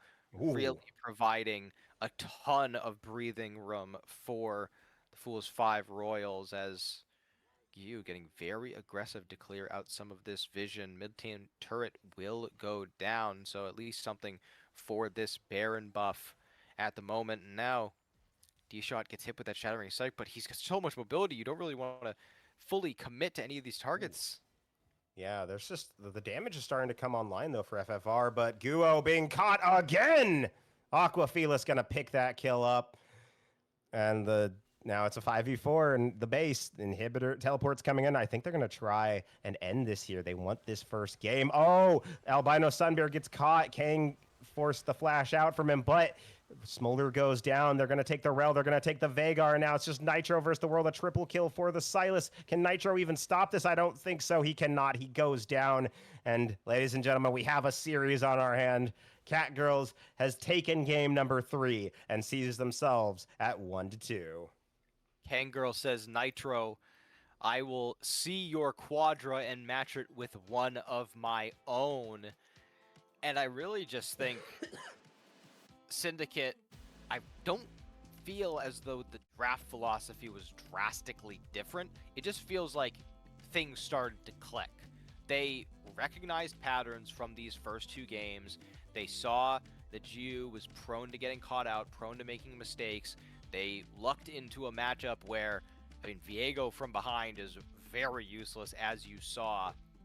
And even after that, early game fiasco where they get, it's hard to remember, Sylas got killed at level 1 in this game, and Smolder was the one who got the gold for it. But immediately Ju throws that advantage away and continues for the course of the game, and I mean, just Kang with an unbelievable performance.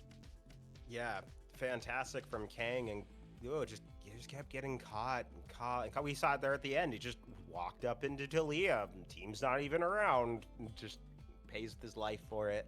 So I think they just got I feel like it's a lot of it's just overconfidence.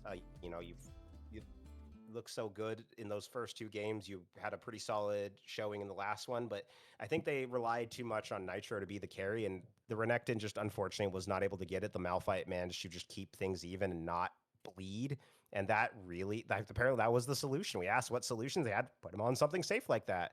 So I think that went very well, but I also think that, a little draft adjustment, it could be different. And Syndicate Catgirls still not out of the woods yet. They've still got to win these next 2 games. Every game is a do or die for them. So they are still going to be at it. The question is, will they be able to kind of take it over the finish line? Can they finish this comeback? Or will FFR kind of regain their footing? Well, we'll find out right after this break.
toot, toot, toot. I don't know why I just dropped a Family Guy reference, but we're back for game number 4. Syndicate Catgirls is finally on the board. They've got their first win. It is a very, very convincing win for them. Much, much improved performance all around the board for them. And now they've still got to fight their way through every one of these games. They have to win out to win this. There is no more losses they can take. So great start to go from, but can they continue it into the second? And for FFR, can they, they were stumbling there. They looked solid the first game. Second game, they picked it up. They had a little rough. They looked really rough the third game. Are we seeing them starting to kind of become more and more wobbly, or it's just a fluke? They're ready. They've got this. They're just they got too overconfident from how these first 2 games go. Yeah, and it has to be the mindset of you're not winning 2 more games. You've got to win this 1 game, and then you've got to win the next. But we'll deal with that later, because they've got a ton of momentum coming out of that last game, and these bands are about to shift. We already saw them start to bend with Smolder being left open, the Zoe still coming through here. I am expecting the Syndra to be gone as well. Ambessa off the map, probably Braum. I don't know if Mordekaiser was banned last game. That could be available in this one as we get deeper into these pools. And that's another thing to mention as we enter game 4 of the series. A lot shallower pools in this ELO for a lot of players. So we could be getting to the end of the rope for some of these guys, and that could mean earlier picks for riskier positions, riskier champions. Now Mundo being taken out. I like this adjustment because it's another safe laner for New Billy to have. It doesn't have the tools Malphite has, but it's an option to try and just get him out of the laning phase without Nitro Dax getting such a huge advantage to just run the game. And with the Syndra being left open, they're going to grab it first. Yeah, I think it's always interesting that both times they've swapped a ban out, it's because they're going to pick it. It's like they're banning it from themselves. And Catgirls just continues on with the exact same bans. They don't want any of this. LeBlanc going to be the response here for the Catgirls into Syndra. So strong AP mid laners will be interesting. I think that's a rough one for Syndra in certain situations. It's kind of a skill matchup. Can the Syndra catch the LeBlanc jumping in with your Scatter the Weak? As support locked in, some beef there. The response going to be a Poppy. Okay, actually, I think very, very good pick into what we've seen already from Catgirls. And it's great picking it now because it could be a realistic flex. Great into Nautilus. If you put in the jungle, you can really help this Syndra get out of the laning phase. I also love the Ashe. This is the champ that's been buffed like 8 times in a row this year, and the only nerf that's come through is onto the ultimate damage. The response with Jhin is good. You already get 2 very squishy targets. The Poppy, if Poppy doesn't go in top lane, which it rarely does anymore, the generation of gold isn't there to get tanky enough to really be a true full tank. You kind of have to index either into being a little bit tanky or doing a little bit of damage, as we see top lane and jungle getting the ban focus in this second phase.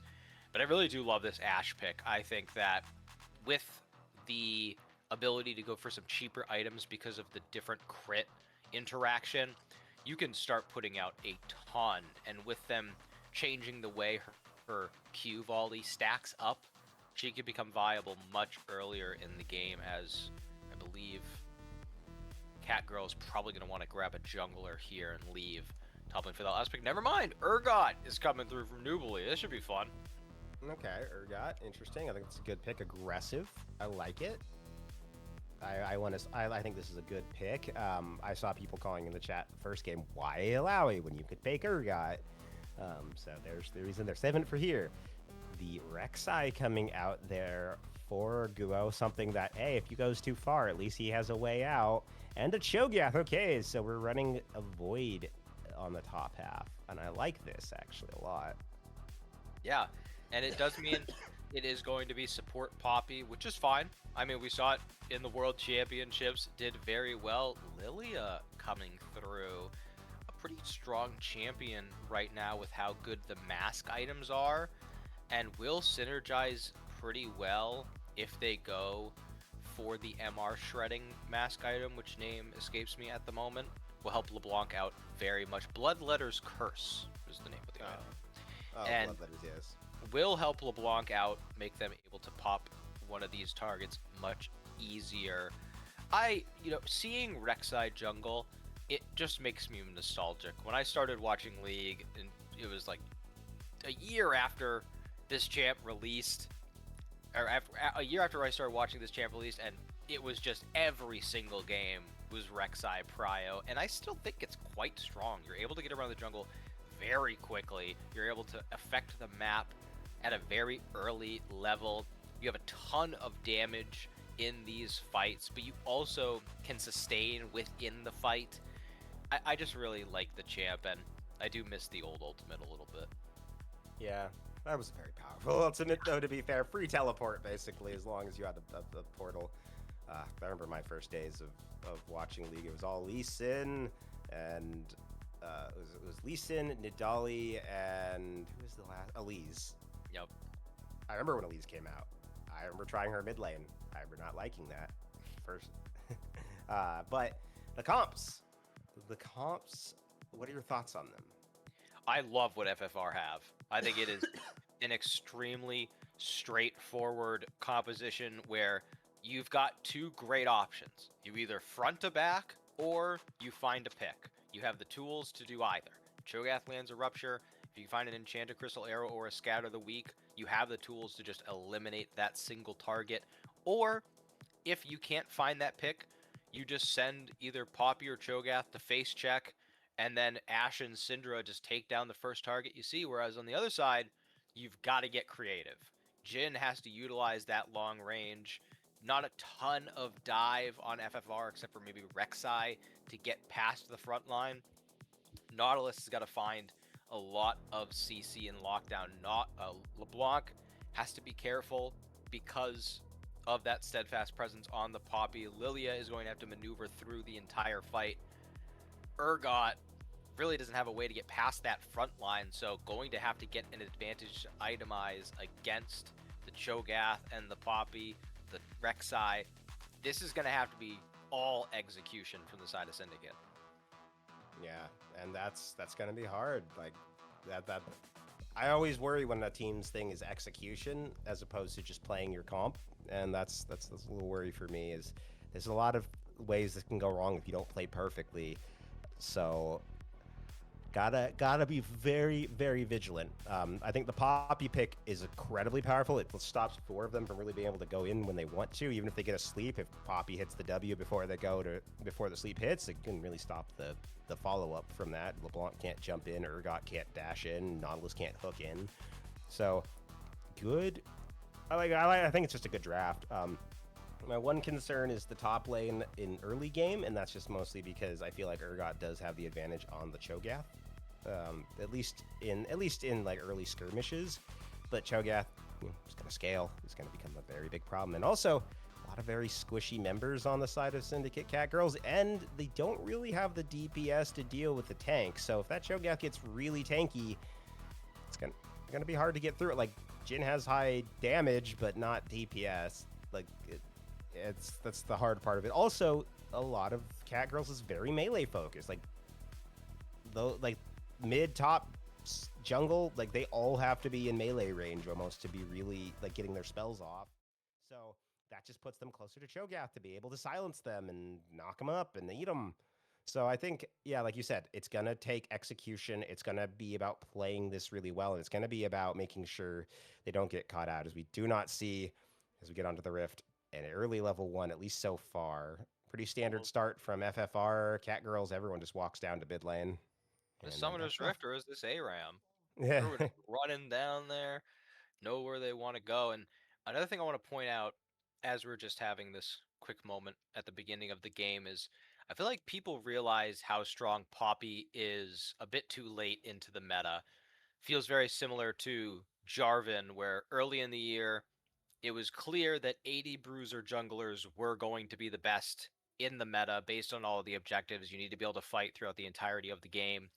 And some champs were misused early, and Jarvan Marvin fell to the wayside because everyone really tunnel focused in as Aquafilas gives a little jump scare to Supporta. Everyone tunneled in on the Cataclysm, saying, if we don't see good Cataclysm angles, then we're not going to pick it. But it's a champ that at level 2 has a multi-man knockup potential. You have the ability to give your team an attack speed steroid. You have tons of damage, tons of mobility. The Cataclysm is useful even if you don't lock someone in it. And I feel like people realize the same about Poppy. You tunnel in on, well, the team has to have multiple dashes for it to be useful. It's like, no, Poppy is extremely strong, has good damage early, decent ability to preserve their own life with that buckler and the extra regen and armor gain from the steadfast presence. You can kick a enemy member out of a fight with that keeper's verdict. So I'm happy to see it being prioed at this point in this match. Yeah, I think it's good. It's good to save it too. Save it for when you need it the most. Like, yeah, if you don't feel like there's enough dashes, like you're really focused on that, cool. You can save it for later in the uh in the series. When there are more dashes, like this game when there's a lot of dashes. So really good for them to have. And, ooh, the hook going to land there on to the Ash. Solo Mason trying to run away. Did get ignited, but should live just fine. Isn't going to back yet, but needs to be careful because Maj could flash forward and try to cue that. I don't think he has enough, or try to auto cue that. Yeah, But you're seeing those that deadly flourish buff coming in right there. Tons of damage at level 2, able to land, and very cheeky hitbox on that, able to weave it around the Poppy and land it onto Solo Mason to continue getting the damage on the low health target. As good scatter, doesn't end up getting the stun, but keeps the LeBlanc off of their head. Nitro gonna have to continue last hitting to try and sustain through all of the damage that Nubili is able to put out. Smart itemization, getting door and shield right away, as we're already seeing our first early gang. Geo getting a double knockup. yeah, forcing the flash out of Maj. Now D-Shot on the run, forced to flash as well. So double flash going the way of FFR. They managed to take two. They did get the flash out of Supporta and the exhaust, but now this is setting up for a potential return gank later. And oh no, Aqua Felix finds Guo, but misses the chain follow-up. Aqua Felix flashing forward to get that first blood, and he will secure it, but that felt kind of forced. Yeah, I mean, I really do like that decision making, though. Aquafilas leaves the mid lane to pick up that kill, knowing that Rek'Sai doesn't have the flash available. Kang Heron immediately moves into the mid wave to make sure that they don't lose out on any gold or XP, and will put them even further ahead of Jiu, who is off the map now because of that death. Lilia also parks themselves in that top lane jungle to see where Rek'Sai opens back up to, able to warn Nubili, hey, Rek'Sai's on the top side of the map, we saw it. Maybe not warning them well enough, though, because still in a pretty decent position to get caught out. And on the bottom side of the map, I will say that gank very successful by Rek'Sai, getting both the flashes out. Now gets the flash out of top lane. Rek'Sai has burned all but one flash on the side of Syndicate Catgirls, and while it did cost them their life, I don't think that's certainly nothing. Yeah, I think that's really good, especially because some of these champions he's gotten it off of don't really have mobility, especially Jin. Jin, he has movement speed, but he doesn't really have dashes. Nautilus is kind of requires that he hits a target with it. So I think it's good that he's gotten those out. It sets up for return opportunities. It makes it harder for Aquafelis to be able to follow up on things. Makes it harder for Nubili to be able to follow up on things or get away, like you saw there, trying to dash out from the knockup from the Cho'Gath. So good position they find themselves in is now Sunbear getting caught here in the mid lane. D-Shot finds him at forcing the flash out, and he's just going to walk on out of there. Yeah, it's something we really haven't seen be used during this series is the support roams. Support's really been parked in the bottom lane for the entirety of these first three games. So it's good to see D-Shot taking advantage of the prio they have in that lane. And Syndicate Catgirls really seem to have turned it around. Another dragon taken first after those first three games. Looked like they weren't going to have the chance to get early dragons, but everything has turned around. Everything is looking Catgirl at the moment, and CS advantage is accruing in each and every lane. Their draft being executed, at least for the moment. We're still quite early into this game, but Looks like FFR are at least respecting them a much more in this game. Yeah, Nitro's kind of fallen farther behind in the farm because he's being respectful, not trying to push too far forward. It's hard to, he knows the dangers of an Urgot if it plays well, but also the potential of a gank from Kang. So playing this much more cautiously, but it also is a Cho'Gath. You are playing for that late game. You are playing to scale up and get those health stacks and things. So not not too bad to be down that much, especially when you're building tank and he's still doing relatively well. He's gonna try probably to look for a bite stack soon. Or, Yeah, trying to use those Vorpal spikes to clear out the wave. Good patience by Nobility. Doesn't want to go in right now. Doesn't have a lot of items, whereas Cho'Gath has that Bomby Cinder. Doesn't want to take too much. Looking for a recall, but also just kind of weighing their options at the moment as Aquafilas down a level, but continues to play extremely aggressively in this lane. Looks extremely comfortable on the LeBlanc pick as the Hawkshot will go out. And Guo, don't like the look of this, and he is going to be able to get out of there with the tunnel, but those bad tendencies still shining through in this game.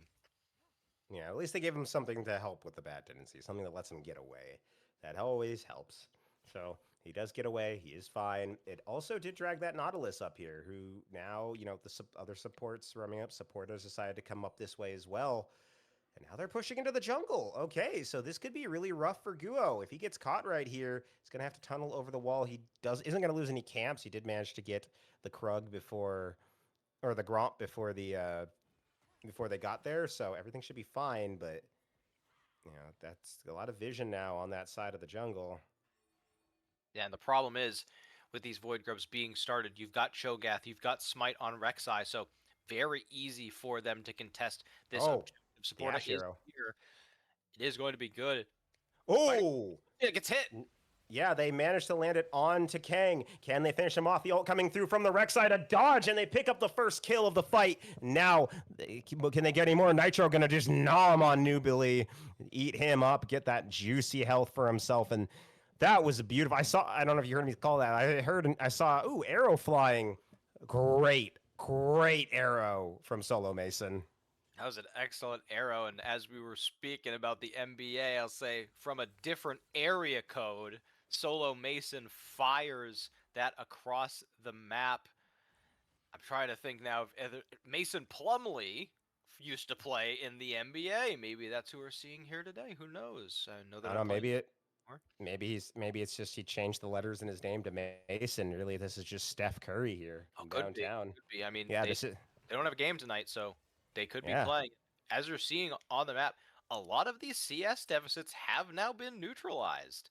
With that kill going over to the top side, Nitro and Gyu, I think that really opens them up to not have to play as safe as they've been playing. They can fight back a little bit more. And now Nitro going to be in a position where doesn't have to be so terrified of taking some of these trades against New Billy, especially with that ultimate available. It's such a neutralizer, especially when you're playing against Urgot, who has the execute themselves. And now 23 CS down for this Cho'Gath on Urgot, but he's only down about 50 gold, honestly. Actually, even that, just about 30 gold or so. That's really not that far to be down in this matchup, especially with the CS. He's just managed to effectively absorb everything as he's gone on and nullified that CS with the gold. And I want to say some of this has to be Nubly hitting something. Maybe he went and took Krugs at some point. I know that can really mess up the whole how much have I gotten in terms of CS. Arrow flying from Solo Mason will miss this time, but it's got a low cooldown, so that's fine. Yeah, God, I that remember was it last season or the season before? There was a build with Ash where you could just fire arrows off, and it didn't even matter if you missed because it'd be up in 20 seconds. yeah, it was the Axiom arc angle. Is Yeah, flash forward on that smash. yeah, and Poppy going forward gets the W2, forcing Aquafilas to flash on out of there. Solo Mason on the run, burning up. Kang trying to finish him off. Will the ignite be enough? It will not be. Guo is going to pick up that feat, and it's going to cost them the life of their jungler, but jungle for jungle right now. Nitro is down here though, looking for Maj, trying to knock off Aquafelis, and he's gonna nom onto him too. Now D-Shot all alone, trying to run back to his AD carry, looking for the poppy. He's gonna turn around and bait Supporta. Will pick that up. Now Nitro hunting for this Jin. The barriers come down, the flash as well, but will it be enough? It will not be. Nitro will pick that up, and he moonwalks away with style. Did you really think that Nitro was going to turn around and get the easy kill on Nautilus? What about this series that makes you think that that was the game plan? No, he dives the bottom turret. He runs down the enemy AD carry. 3-0-1 on this Cho'Gath. He doesn't even want to stick around for tower plates. He goes, you know what? I'm going to be respectful. After I just styled moonwalked after my solo kill, I'm going to take myself a base, come back out to the dragon fight with some items in my pocket, has the Sunfire Aegis, has that Warden's Mail in their pocket, and as we open back up, we're still right back into the action as Dragon has been started 4,000 HP, and Geo is in the area for a potential steal. Yeah, he's looking for it. He will try to go in, but he goes in too late. The question is, can he get out, or can he at least ult? Maybe no, he was not going to get to. Kang's going to pick up that kill, and this is a very even game. It's only 400 gold leading for Syndicate Catgirls. Uh, and yeah, just a very good aggressive game. We like to see, not aggressive, but a good back and forth. We like a game where people just kind of go back and forth from each other. Yeah, I'm surprised that they actually went for that. Extremely says Nitro. They Oh, have swapped the lanes. Maj yeah. knocked up, going to get nommed. Yeah, he got rooted, but it doesn't matter. He's just so beefy. It's not like they have any chance of killing him. The arrow goes wide, fired from downtown, but not going to be able to make it quite all the way there. And now Maj forced to back again. He just came back to lane too, so that really does suck. And in the mid lane, Aquafelis, has been doing well, but I still feel like has had a couple little hiccups here and there with the LeBlanc, not able to hit a couple of those chains, not able to hit a couple of those follow up abilities, and it's definitely not been a whether we did or didn't get the kill, but it's it's not getting someone low enough to be able to force them out of a fight. And I also want to point out for top lane, again, still down in CS, but I have a feeling this Cho'Gath is actually up in gold at this point. And now Kang is up here he's all little lonesome. They're trying to match the first turret, but there's just no match when you got 3 against 2, and they decided to just ignore New Billy. Like, whatever, we don't think this guy's any good. Had a better performance last game, but I mean, that's what happened. You decide first 2 games absolutely dominant in the laning phase. Third game, pretty much a non-factor. Let's just try ignoring him. Let's just leave him up there. He can farm fine. He can take turrets fine, but we're going to get bot turrets. We're going to get pressure on the map, and it is unfortunately the wrong side, as Rift Herald is going to be spawning in about 30 seconds, so they have to redeploy into the mid lane, into the top lane.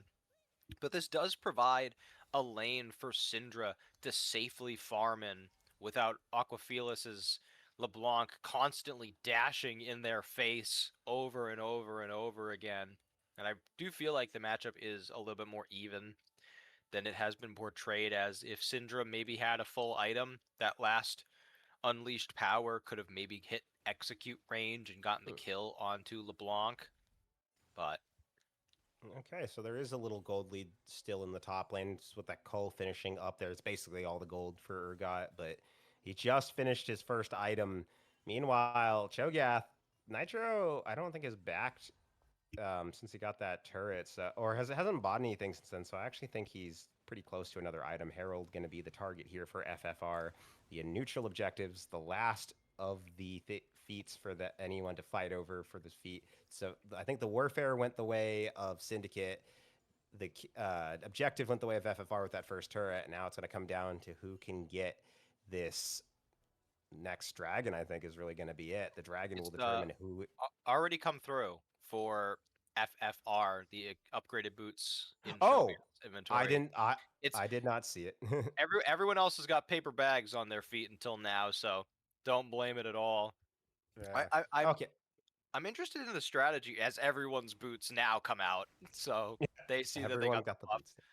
And I'm interested in their strategy because at first I thought they were just leaving Nubly alone because they saw kill angles on that bottom side, but they just did it again. Nubly got a ton of damage on that bottom turret, and now, of course, turret plates are not available, so you're not getting as much for it. But we are still in a position where, sure, you got that Rift Herald without a ton of push in the top or mid lane, but now you got to go do it again on this dragon, and it's a lot riskier when you're facing Soul Point. No TP for Cho'Gath. Syndra is not safe on this top lane when matched up against the LeBlanc. Doesn't really have the ability to get their teleport canceled unless they put themselves really risky and get snared. But with LeBlanc backing now, looks like that's not going to be as much of a difficulty as they got 2 control wards down in the pit. One for the brush from the ocean rift, and another just in the front of the pit. Yeah, they really want to keep control of the vision around it, but everyone's kind of rotated down. They all know the importance of this dragon. Don't want to allow more stacking for the side of Catgirls, and FFR really wants to set something up. Oh, they find the knockup on to Kang, forcing the flash, but the arrow goes wide. Jin ultimate coming through the curtain call, looking to hit people, but it's just going to hit Nitro, who's just so beefy. Almost got slept there, but the yeet from the Poppy is going to send everyone away. But Nubly finds Nitro, gets him super low. Now the fight could continue to break out there. Ooh, almost blew up Aquafelis. Can they find anything else? Guo going in. Kang, though, finds Solo Mason. They find the Rek'Sai, and they're going to find the support, too. That's going to be 4-0 in favor of Syndicate Catgirls. FFR, this is a beefy Cho'Gath, but he's not that beefy yet.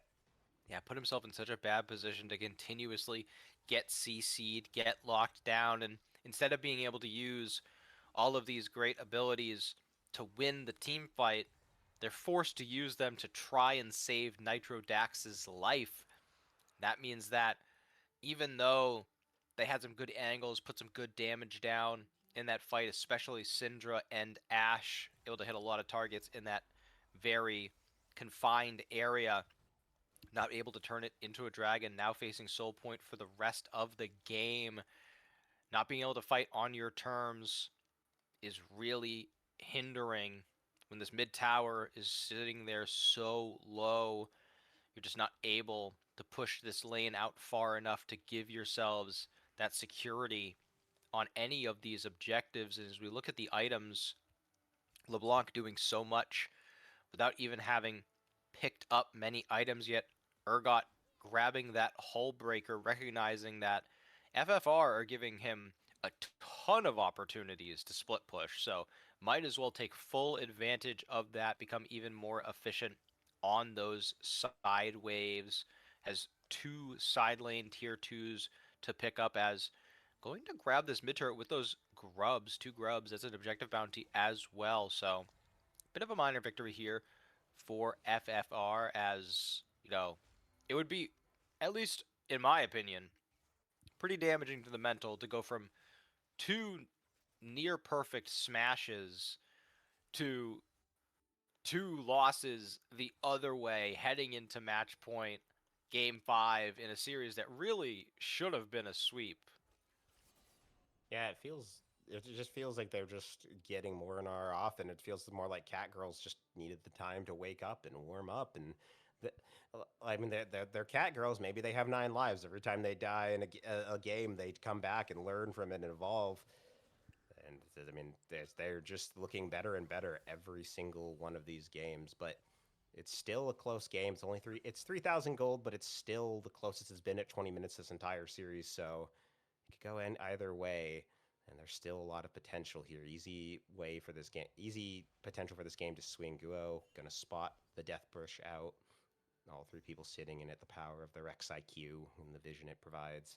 But next target could be curtain call coming up. They're looking for Solo Mason here. First one hits, second one hits, third one didn't, fourth did though. They're still looking for him. The Poppy blocking everyone. They do manage to hit the hook though, and Nubly's gonna pick that one up to go on a killing spree. Now Rek'Sai looking for his target, but Urgot just rips him back. Says, "Where do you think you're going? Get over here!" And gets a double kill for himself. And now Syndicate Catgirls rotating down towards the bottom side here. They're looking to make some pressure. They want this Atacon for themselves. Nitro is in the area, though, trying to slow them down. Sad emote comes out from Aquafelis. Just like, I thought we were friends. How could you do this to me? As they continue forward, Cho'Gath could steal this. I mean, it's Cho'Gath. Like, if there's any champion that can steal an objective, it's him. But And can keep Nubly's, them occupied as they're pushing in the mid wave, hitting that mid turret. LeBlanc yeah, is backing up to it, but yeah, it looks like New Billy is just gonna run him off. No chance. And now Sad he Urgot barely on. hurt him too. Like, did you see how little damage he was doing to him? Yeah, I mean, Aegis Steel Cav has that Warren's Mail working towards maybe a Randuin's Omen with the crit on the other side coming out of Jin.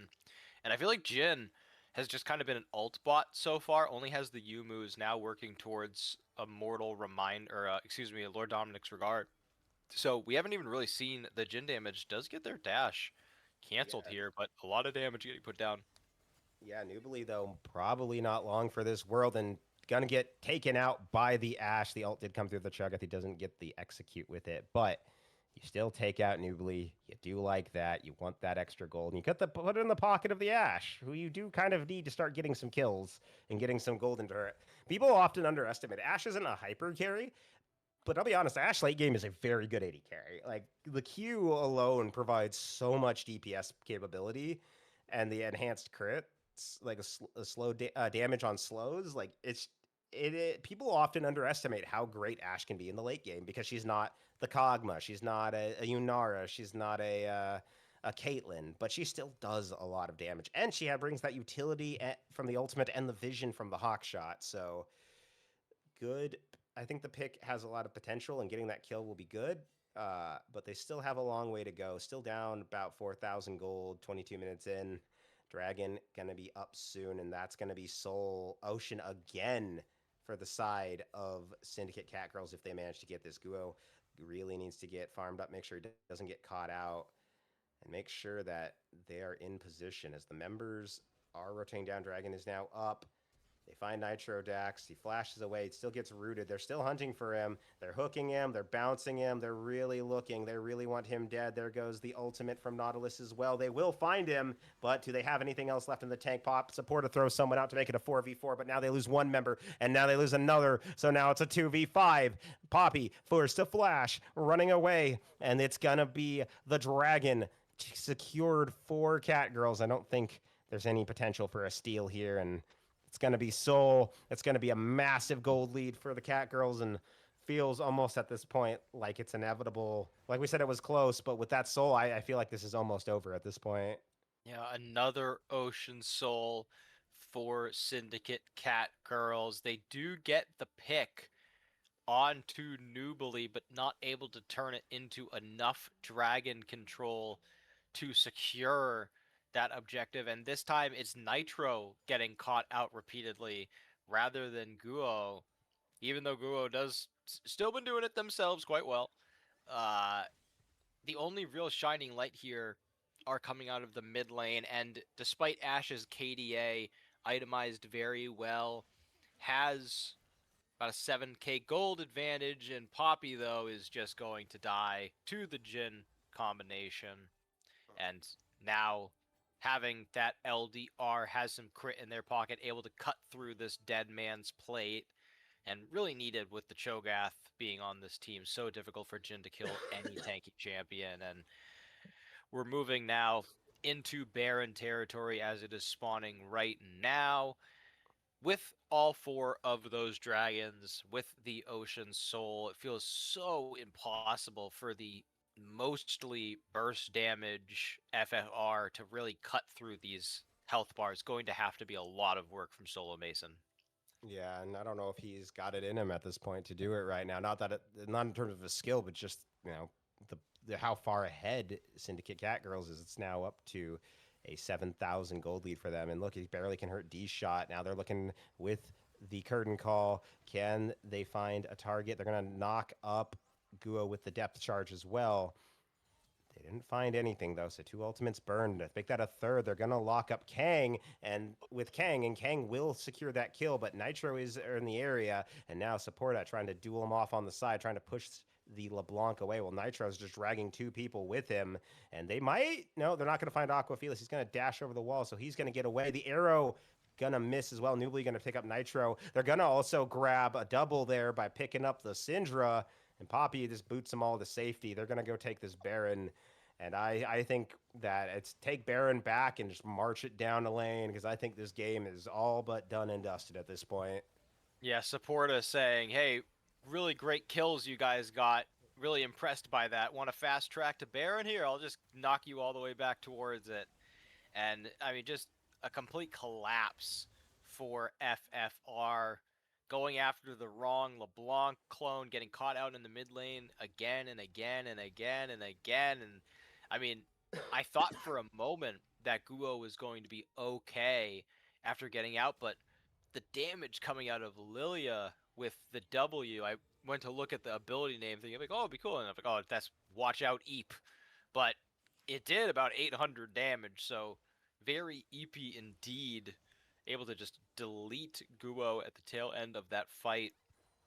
And as you mentioned, what are the options really? It comes down to, well, when you're 10k gold down, you either need to find a massive wombo to prevent the enemy team from really using their spells, or you need to find a pick. But Syndicate in these past two games done such a brilliant job at mitigating those opportunities, really not giving an inch to FFR, and now they're fighting for every scrap they can get, not even able to hit a point blank scatter the weak. The arrow Oh, will go past, but now Kang is very far forward.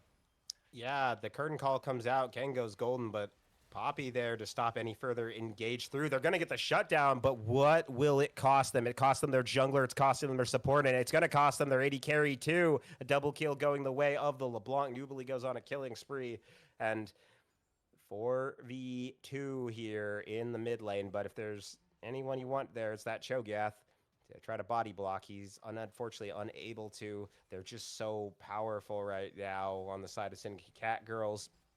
I don't know if they might try to end it right here. They're looking, they're posturing forward, but they're gonna go back. Okay, so no end yet, but Yeah, they we have broken into the base. we still have standing gold tier 2 in the top lane, obviously inhibitor turrets in the bottom and inhibitor in the bottom. I feel like that fight was an enormous missed opportunity, and the first, getting caught out is one thing, but that was a massive misplay by Nitro Dax.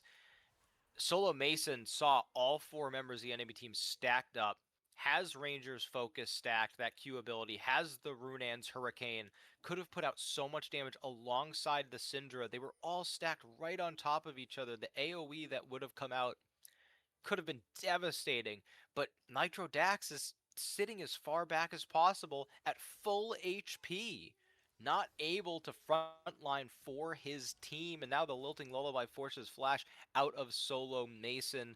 Supporta, as you said earlier, yeets them away, but not before Solo Mason uses that Flash. So still wasting that summoner spell.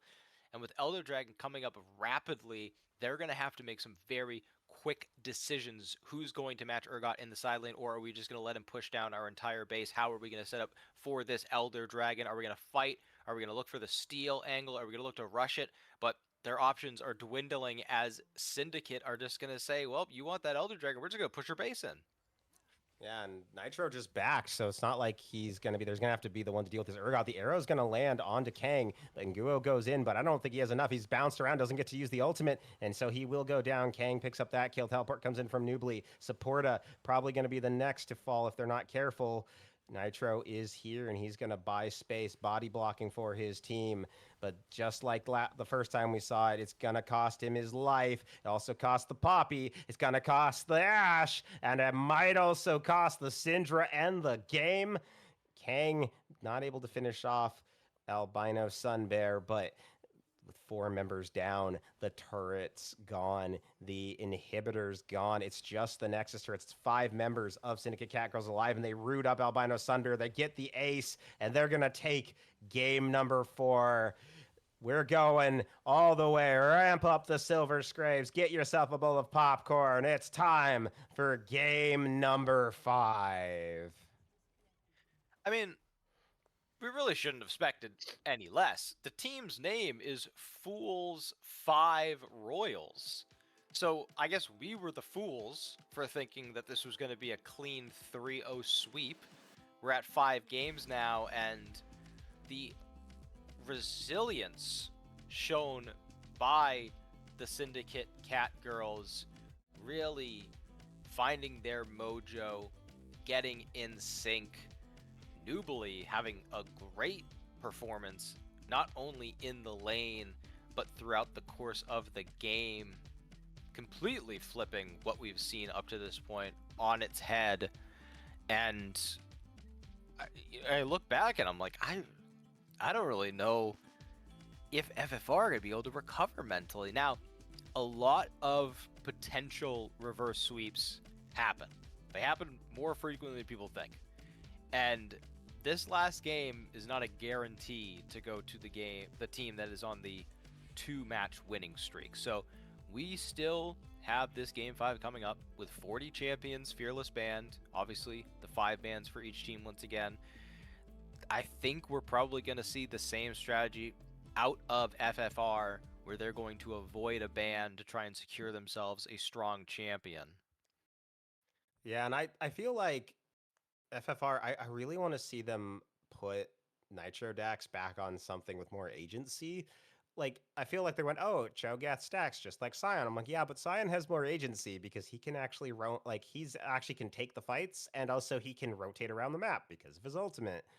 There's just, they put him on something that doesn't let him shine like he has, and they're not able to do it. And also Guo continuing to be overly aggressive, getting caught out in positions that where he shouldn't be. Like, they just got to take a deep breath, reset their focus, and they've got to they just need to focus on drafting something for the agency in the top lane, pick something safe for Go. Go needs to stop going in and just play it through. On the side of Syndicate Catgirls, though, just keep doing what you're doing. It's working great. Yeah, Aquafelis is their carry, their best player. So get them on a winning matchup in the middle lane, something that they can actually snowball with through the early game. Put Albino Sunbear behind. I feel like Solo Mason did the best they could, most damage on the team, but just didn't have the positioning of their teammates to rely on. And the other thing to point out here is with New Billy's performance, you got to think that that confidence may have been regained after those early performances. Maybe feels good enough to take maybe not a guaranteed matchup up into that top lane. There's still quite a lot available in the top side. Aatrox, I believe, still up and available, and Bessa has been banned, but that could be open now. Rumble still available. So a lot of OPs up there. And for Jew, as you mentioned, I think we talked about it at the beginning of the night, and I was kind of just mentioning it because we are talking about the patch, but Sejuani got massive buffs, and if Nitrodax gets on a champ that has some form of attack reset or just any melee champ at all, Sejuani would easily be able to go up there, work through GU, or work through Nitrodax, and try and get back to that winning formula they had those first 2 games. Yeah, I was thinking actually, like, the first champion that popped into my head would be something like Camille for Nitro Dax. I don't know if he plays it, but that's a champ with a lot of agency, has a lot of ability to impact team fights, can be very aggressive and make plays in solo in the top lane. That would pair very well with the Sejuani. I think that would be a phenomenal duo matchup, and we'll have to see if they end up drafting it. As we're going to go to a quick break, I'm going to get some water. And when we get back, we're going to go into game number 5.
Hello, everybody, and welcome back to game number 5. We're there. We're here. It's time for the moment you've all waited for.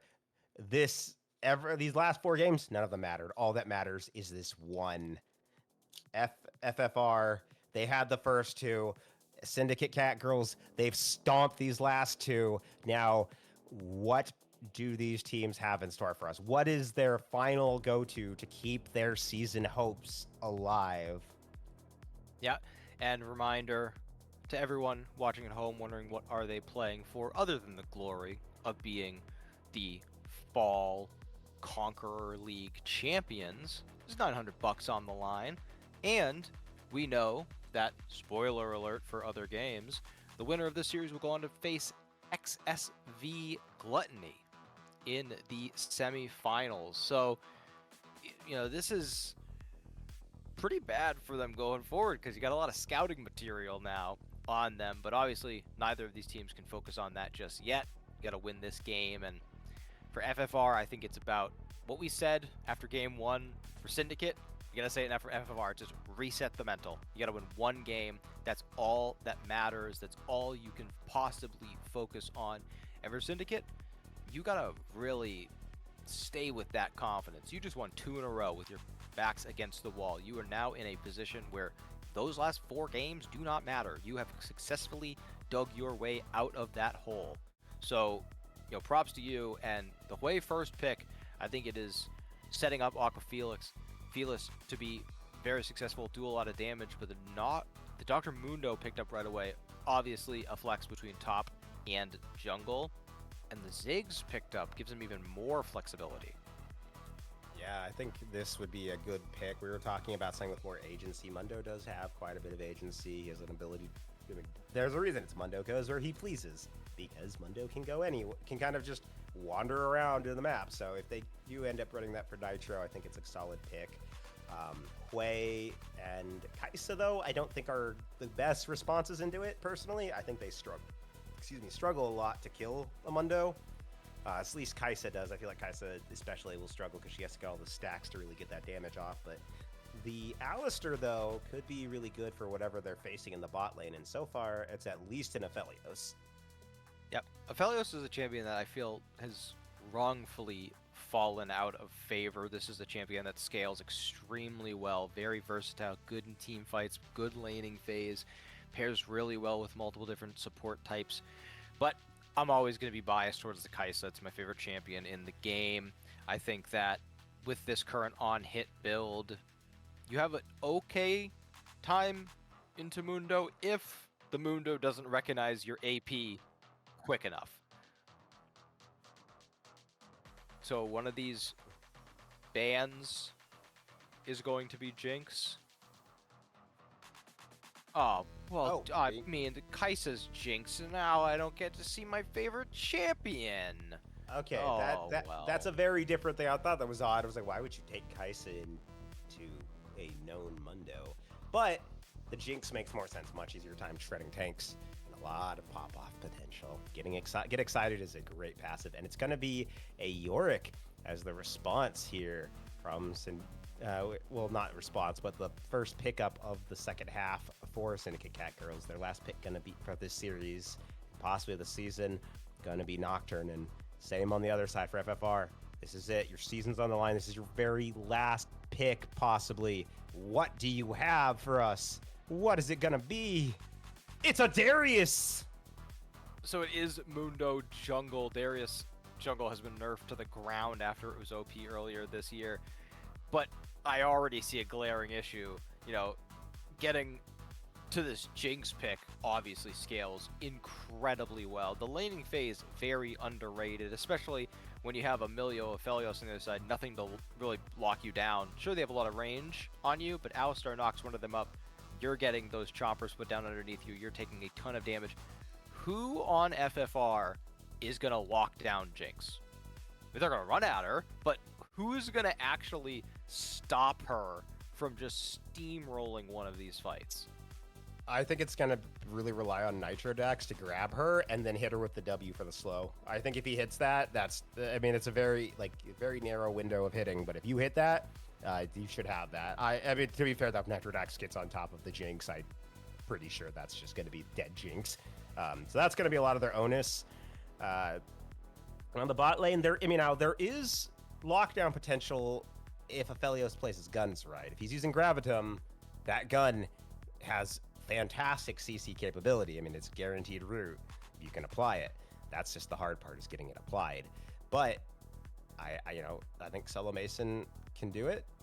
And overall, my concern for the side of Syndicate Catgirls is it's a solid team. Also, I just realized there's double Hui, which looks kind of funny.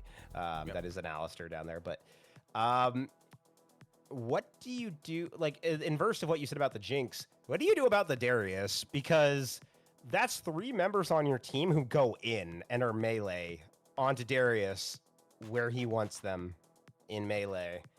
I am just a little worried that like while there's no lock like heavy CC for FFR, there's not a great front line for Syndicate Catgirls.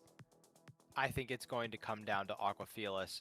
Hui has multiple abilities aimed at really disorienting melee champions. Has a fear, has that claw ability to pull them in. I'm not learning all of Hui's ability names, but it's the EW, or maybe the double E. It's the double E. And it's just a lot that can make Darius uncomfortable, prevent him from going forward, applying those hemorrhage stacks on the entire team. I also think D-Shot being on a extremely versatile champion in this game 5 is a smart move. They've been very good throughout the course of this series, even in losing efforts. And when we talk about the options for FFR to take this Jinx out, let's say Darius finds a crazy flank angle and gets right on top of Jinx's head, hits the pull, hits the W auto. Alistar's just going to headbutt him away. And then what do? You have to burn Flash to get back in range. At that point, everyone's collapsed back to support the Jinx. It gets really sketchy after that point.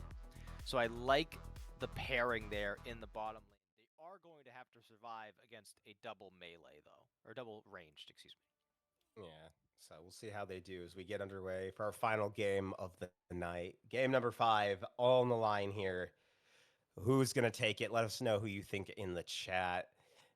And we're off to the races. Already a good start though for Syndicate Catgirls. They got the snow skin for Hui, so already got the thematic advantage. But do they have the actual game advantage here? Yep. And shout out from earlier, I noticed during the break, the other Titan channel sending us a raid. Their series got done in 4. So now we're the only Titan options you've got left. So happy What to about Raid be Shadow here. Legends? Nice. And also, as we head off, thank you again to Titan Rap and our incredible production as well for having me, filling in. And, I'm glad I could bring this 5-game experience into Titan, these banger games, as we take a look. I love the Ghost by Jinx. That is such a good decision. When you notice there's no CC, you obviously don't need cleanse. You're playing against a double ranged bottom lane, so you're going to be playing careful. Taking something like Barrier might be a little bit redundant. Obviously, is the safest option, but recognizing late in this game, I mean, if you just ghost, you're just going to run away from Darius. So that problem is alleviated. I think this is an excellent decision by Madge. Yeah, on the other side, Ghost also for Guo. I mean, if there's one thing that I hadn't even thought of that option, you just Ghost and charge the Mundo at the Jinx. That's gonna be rough. Like Mundo does a lot of damage. People like his E because it gives that like bonus AD, and also his axe from his Mhm. Q. Those are that cleaver that's a lot of damage. He could theoretically just also run down the Jinx. He also gets a slow on the Q too, which will help. And I mean, yeah, she can kite, but it's also Mundo. It's not the easiest guy on earth to kite. He's got the CC immunities. Chompers can't help him. And if the team's already busy with Darius, that could be an option. So could be several avenues here for them. As Sunbear taking the worst end of the trade. He's had a rough series. Like it's not been a rough as in like his performance, but like rough as in he's not really been able to get the edge up on Aquafelis in a lot of these games, so he hasn't been able to exert his pressure. I think the Ziggs is a good pickup in that regard because now he can just slightly roam out of lane and just throw a bomb and go right back. And on the top side, we're seeing more like what we saw in the first two games, Nitro and Nubly going at it, but Nitro taking the better end of it. We said they needed more agency on their top lane or something that he could be aggressive with, that he could make plays in the lane with and still be effective later. And I feel like Darius is that answer here. I know Yeah, we have issues with the lack of like the ability to stay on targets, but I mean Darius is a beast. He's like almost go to ban in most top lane matchups because as a non top laner, if I have to play top lane, I don't want to deal with Darius. It sucks so much. yeah. I mean, there's no champion that makes you want to tear your hair out more than play against Darius. It's like I can't. Every trade is losing because when I walk away, I lose an extra 100 health from the hemorrhage. So your options are so limited, and Nubly recognizing this, playing it extremely safe, consistently walking back, is going Oh, to get pulled in, but utilizing that ghoul wall. And Nocturne is up on this top side. yeah, flash out of Nitro as Kang's going to try to drop the fear on him. Does flash forward to get him to flee backwards, but you have the Q. He does have the heal, and they force the flash from Nubly to secure it. First blood going to go the way of Kang. Finally, some pressure on this top side from the junglers, and it pays off in Syndicate Catgirls' favor. I mean, Kang has stepped up tremendously over the course of these last two games, especially harkening back to that Silas performance. I gave them player of the game personally in that performance. And you look at this game, an early Nocturne gank, not something you typically see on this champion, but they were able to do it with their full clear, so not missing any camps, cycling everything as efficiently as possible, and getting an extra 300 gold in their pocket. That means Tiamat on your first back. That means every single clear going forward is going to be faster. That's quicker to your, I forget the name of the crit Tiamat item, but likely going to be, or not crit, excuse me, the lethality AoE Tiamat item. But even still, with this first dragon up, you're now going to be able to have a much better team fight too, because without Nocturne ult, you're still going to have a decent amount of damage. I don't think he's going to proc 6 off these top two camps.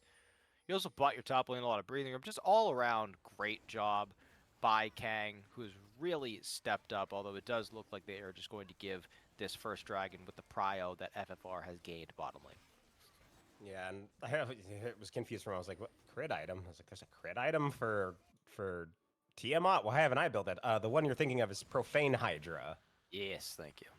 That's a guy. That's an item I also don't build that much because I just don't usually play a champion that needs it, and would rather take armor pen in a lot. Like usually, if I'm getting something along those lines, I'm like, I'll just get like Ravenous or something so I can get the heals or Stride Breaker for the slow. Uh, Mm-hmm. but now we're seeing another attempt on this top side. Nitro found out by Kang, Does but have doesn't 6. get trapped in it. Yeah, he does have 6. The Oh. dunk, though, doesn't hit the right target, but still a lot of damage coming out in return back from him. There's a lot of this pressure being built up here. A lot of focus on this top side from Kang, and Nitro seems to have gone, hey, can you, Guo, get up here. You've got to be up here now, bud. They're focusing me, and not the only place getting focused is mid lane to be found. Albino Sunbear gets hit, trapped by Alistair and Hui, and Aquafil is going to pick him up pretty easily there. I mean, this is night and day from how this series started. So proactive, so well coordinated everywhere on the map. D-Shot with these great roams we've been seeing in these last two games. And we have a kill on Aquafelis. We have a kill on Kang Heron. We have a top lane that has been aided very much, and Nubly now has a fighting chance in the 1v1. And at the same time, the Jinx is just scaling. Bought a BF sword on their first back, just sitting in this bottom lane against a double ranged matchup that's really not affecting them in the slightest. So even if some of these advantages gained by Syndicate Catgirls start to falter a little bit, you still have a win condition. Whereas Guo just kind of perma farming, has the level 6 now, so the next skirmish will be a little bit easier for the Mundo, but Ziggs is behind because of that kill. Darius able to stay ahead a little bit in CS just based on the kit, but not going to have a super massive advantage, and the bottom lane not going to be able to rotate up for this fight. Yeah, but they've kept the Jinx too. Granted, she does have the super mega death rocket, but if a good body block could stop that. And I kind of wish there was a little. I mean, like we saw a little bit of aggression, but I always feel like Milios need to play more aggressively. Like your passive gives the damage when you heal or shield an ally. Like it makes their autos burn. So you might as well just try to be more aggressive so you can like people. You could catch people off guard with that thing really easily. It does actually a surprising amount of damage, but it's not like a crazy amount, but it is still a lot. His Solo Mason does get locked up. You said there, the Chompers usually take a bad trade. He does have the red gun, so the red gun makes that a lot easier. Is that Severum? Is that the name of that one? Red Gum is Sever. Okay. I know there's Gravitum and Severum and Infernum. I do not remember the other two. Chakram? Chakram is the white. I don't remember Chakram the is green. white. Calibrum is the Cal. teal long range. Gravitum, Yeah. mentioned earlier, Infernum is Yeah. the flamethrower. What Fire. I do not know is the names of the abilities. I think Onslaught is the red one, but I only know that because it was mentioned in patch notes recently. Yeah, it's like Quay. There's too many names for them. He's got too many on his kit, and when you have Yeah. that many, you don't. It's harder to remember it all the time. Quay's is especially bad because you've got like what 16 abilities basically. Yep. But I like that everyone's kind of come together and decided, even at the highest level for league casting, we're just going to call it what the abilities are. Like, that was the QE, the EE is the big claw, the EW is the big eye, and then the only ability name you need to remember is the spiraling despair, which also is a bit of a tongue twister in and of itself. Yeah, not as easy as dark binding Yep. uh, and things like that.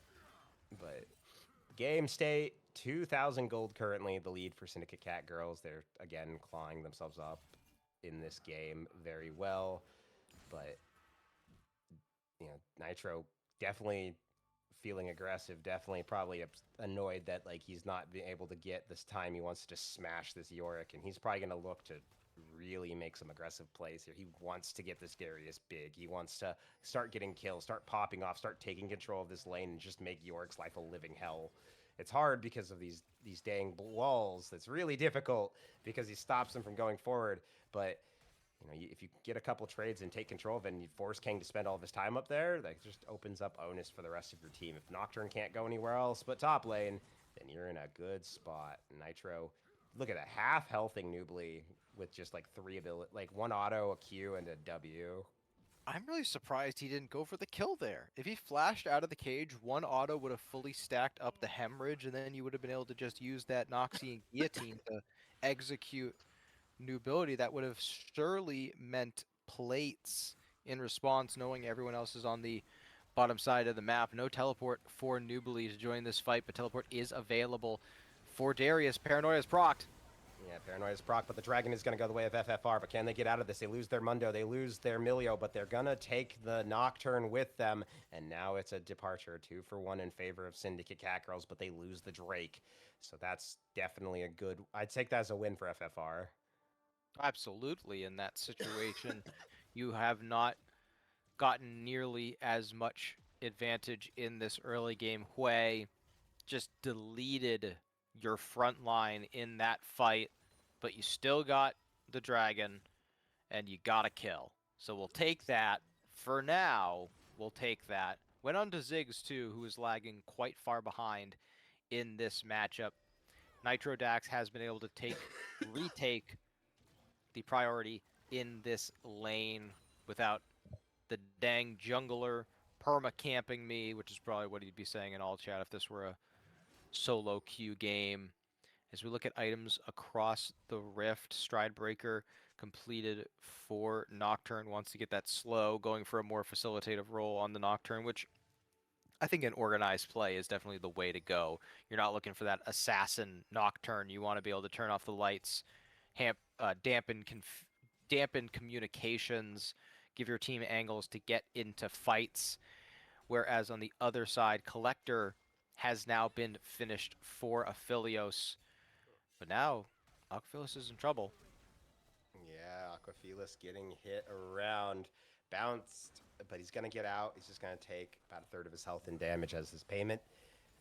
And his team shows up to help him out. D shots in the area, Kang's in the area. You can see Maj starting to rotate up a little bit too, worried for his teammate, but they're still pushing forward. FFR really, you want vision control around this subject around here. Now, granted, they just took dragons, so it's not like there's anything over here, but the vision control is always good, especially with Nocturne on the map. Like, anytime there's Nocturne up, you really want all the vision you can so you know where he is and you can predict when he's going to ult, because once the lights go out, it can be really annoying. This reminds me of a time.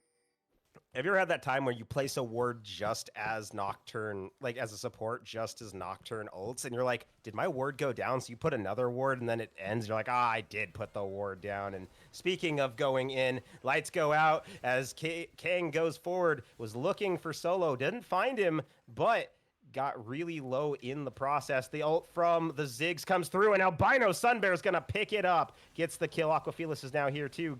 Guo trying to run away.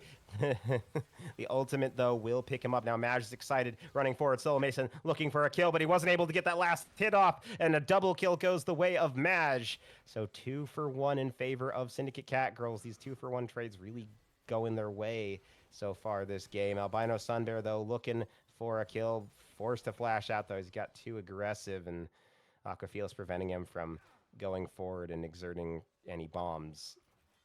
Yeah, that could have been absolutely heartbreaking. Kang goes way too far forward as Nitro could be in trouble here if he's not able to get any healing. Bonk. Oh, just bonk, just very casually bonk. Nubly just picks up Nitro. He finally comes to game 5 and he finally gets the solo kill on him. He's like, he probably feels so vindicated right now. He's like, I feel great. I finally got him.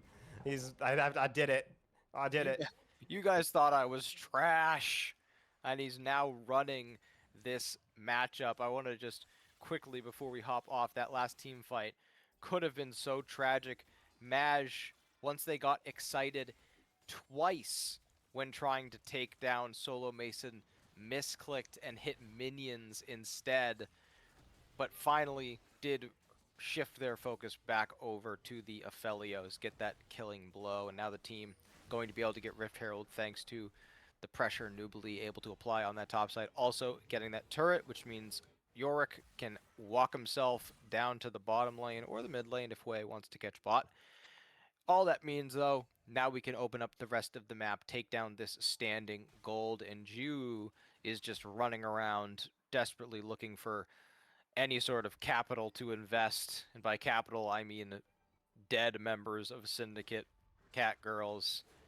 There's nothing really on the map for them to get right now, so they've got to just farm, and Aphelios has really got to be the hope right now. You have a champ that scales extremely well, able to itemize heavily into damage because you're earning so much attack speed and lethality from purely leveling up, a luxury no other champion gets, really. But with Jagger has spawned, this could be soul point for FFR if they're able to secure it. He gets 3 stats you can level. You can level attack speed, attack damage, and I think it's armor. Lethality. But yeah, okay, it's lethality. But right now, he's leveling his walk away because he's got to walk a little bit away from there. As it was in a bad position in that bush as Supporta finds himself and forced to use the ultimate. So does Ziggs to try and pressure Syndicate Catgirls off. The lights go out, but Darius is here in the back. Kang manages to find Supporta, and it does give the pop off for the Jinx. The dragon still up. Nitro Dax still going, and he will finally fall. Dragon did go the way of FFR, and they got another kill off it, but Jinx gets 1, she gets 2, but she does die. Solo Mason manages to pick her off and just barely lives. And so the chaotic fight ends. It goes 2 for 3, 3 for 3, and a dragon the way of FFR. I would take that as a win. But they're going to lose probably their mid turret for it in the process as the Herald is charged on in. they are going to have to deal with some concessions, but an excellent team fight, all things considered.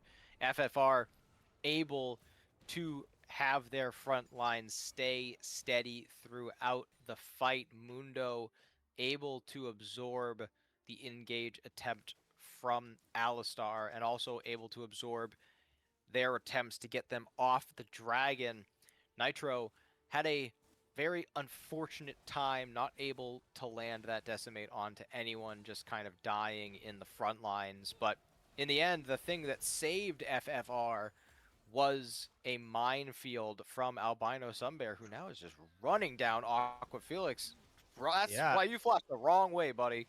he does. He gets shut down, and Sunbear lives despite taking that ultimate. And I wanted to say on that fight, like, I think that teleport was really good. Yeah, Darius didn't get to do anything, but did you see Syndicate Catgirls scatter when that happened? Like, Maj got forced back into the jungle, wasn't able to contribute anything to the rest of the fight. For a bit, I mean, did end up getting that double kill, but then by the time she actually got there and she managed to get that, the rest of the front line was gone, and it was just an easy pickup for them. So I think that worked out. It wasn't quite as they intended, but it worked. And now the gold lead's only down to 2,000, so it's gone back to where it was about 10 minutes ago, which is still a better spot than it was even just a minute ago. And FFR, they're on Soul Point. It's Cloud Soul, not exactly the soul you actually no. I take that back. That actually is the soul you want.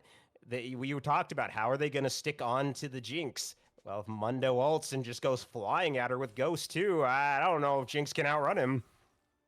Yeah, and we do have a couple ultimates that do not require a channel time or a directional input. Mundo just hits his ult, now he's getting all of that health regen from the maximum dose. The same with Breath of Life. Obviously, movement speed isn't as fun for the Milio, but the ultimate haste surely will be having that cleanse up and available more often, going to be super useful when they try to dive onto Solo Mason, who now at this point going towards that Infinity Edge, going to pack a massive punch. Not sitting on a ton of gold now, but still down 400 gold on the Jinx. 700, 800, excuse me, is the advantage in the mid lane. Top lane, huge advantage for New Billy. Going to have to utilize the Maiden very well, though, in these team fights to truly, fully benefit from that advantage gained, as Otacon is up on the map. Albino Sunbear, only member down on this bottom side right now, but not having the damage do Syndicate Catgirls to try and rush this thing at the moment. Yeah, I don't think they can do it without Jinx. Nocturne does a lot of damage, but Alistair and Hui aren't really the best when it comes to breaking down objectives. And I'm pretty sure, isn't Atacon has the same effect as Baron, correct? I mean, I feel like, he's been out for a year, and I'm not sure of this. Does he reduce the damage done to him by the person he's targeting, just like Baron? I have always thought so, but I've never actually confirmed it, and now that it's going away, I never really decided to check up anyway. I know that it shreds far more than Baron does. Well, Baron does Yeah. shred, just not nearly as much as you. Is in the area. This has started up, but Nocturne's going way deep onto Ziggs. Yeah, he flashes over the wall to try to catch him, but he isn't able to get him. They get his flash out, but that is also that ultimate gone. And they came off of Atacon for that, so they're gonna have to probably start backing up, but they may be corralled. Nitro Dax is here as well. Yorick is roaming down the river, but he is separated from his team, and he could be caught here if he's not careful. But they're just walking forward. Supporta trying to buy some space. The circle coming out from the Yorick is going to also buy some space, but while they are trying to kind of fight the Atacon, it's very passively, as the ult from the Hui is going to land on Albino Sunbear. Will not finish him off, though. He is pretty low, but still relatively healthy enough he could contribute into this fight. And the Atacon, they've been forced off of it, so that will be stopped. And it feels like a lot was fought there. Oh, but it's because they want the dragon. Timer's not showing up on even the mini map. I've noticed isn't really showing up for the dragon this series. So another one of those little bugs from this patch. But dragon gonna go the way of Syndicate Catgirls, so they have stopped the stacking for now. At least they're gonna delay the soul by. Yeah, Soul is I am looking now. Doesn't look like Otacon does reduce damage Okay. taken. He's just extremely tanky and has a ton of armor and magic resist and health.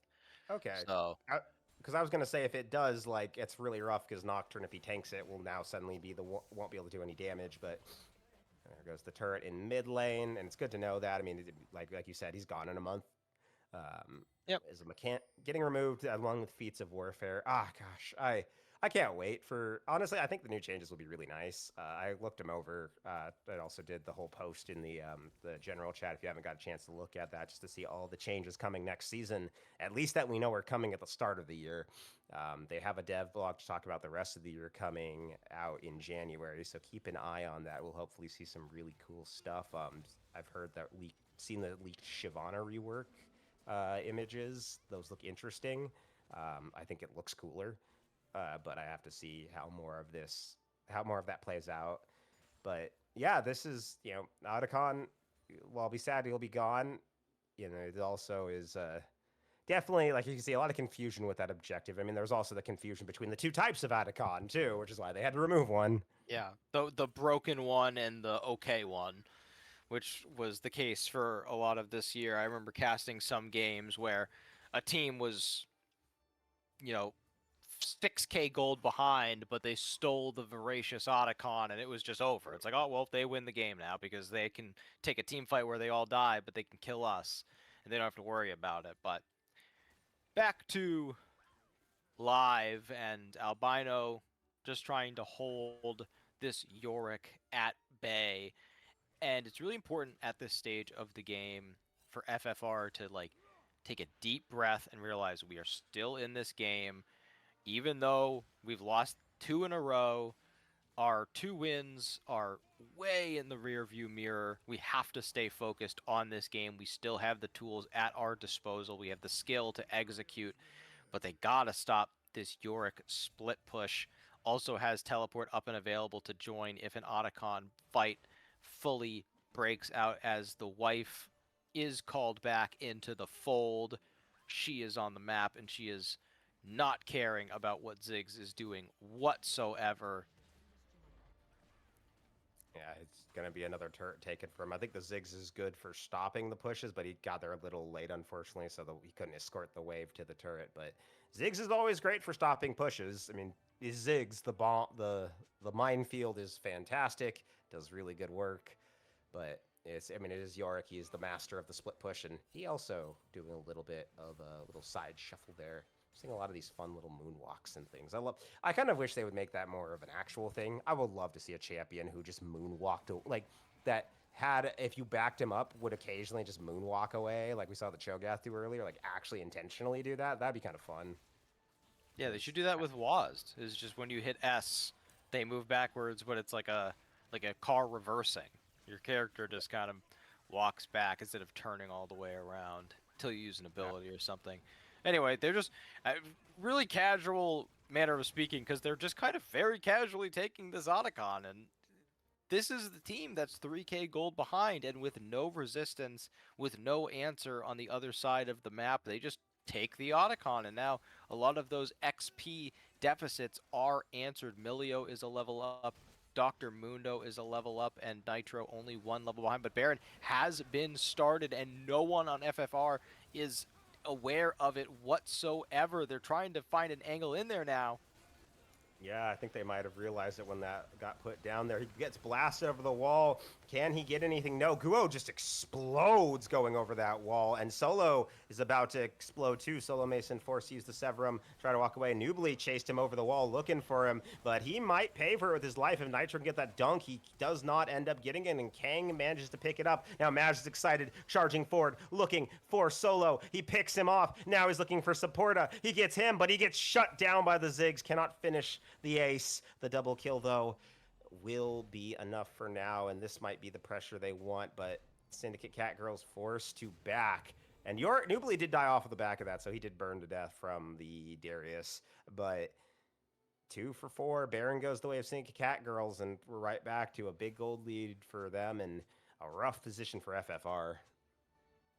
Yeah, I mean, their real glimmers of hope are the Aphelios and the Ziggs. Aphelios pushed so far out of that fight from long range Hui abilities, and then Maj just no fear flashing over the back wall, running down the rest of the team, and no real ability to contest this dragon here, as it is the most effective way to come back in a game, and most comebacks you see in League will happen when one team has a dragon advantage but a gold deficit, because if they're able to just get that soul in any fight, it equals about 1,000 gold per member of stats gained. So still the opportunity to grab that soul, but that's 5 minutes from now. Right now, you've got a Baron to worry about, Spiraling Despair and Oh, Paranoia activated.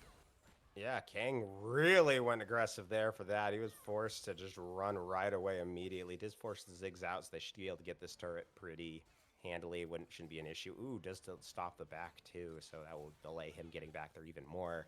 Turret is gone.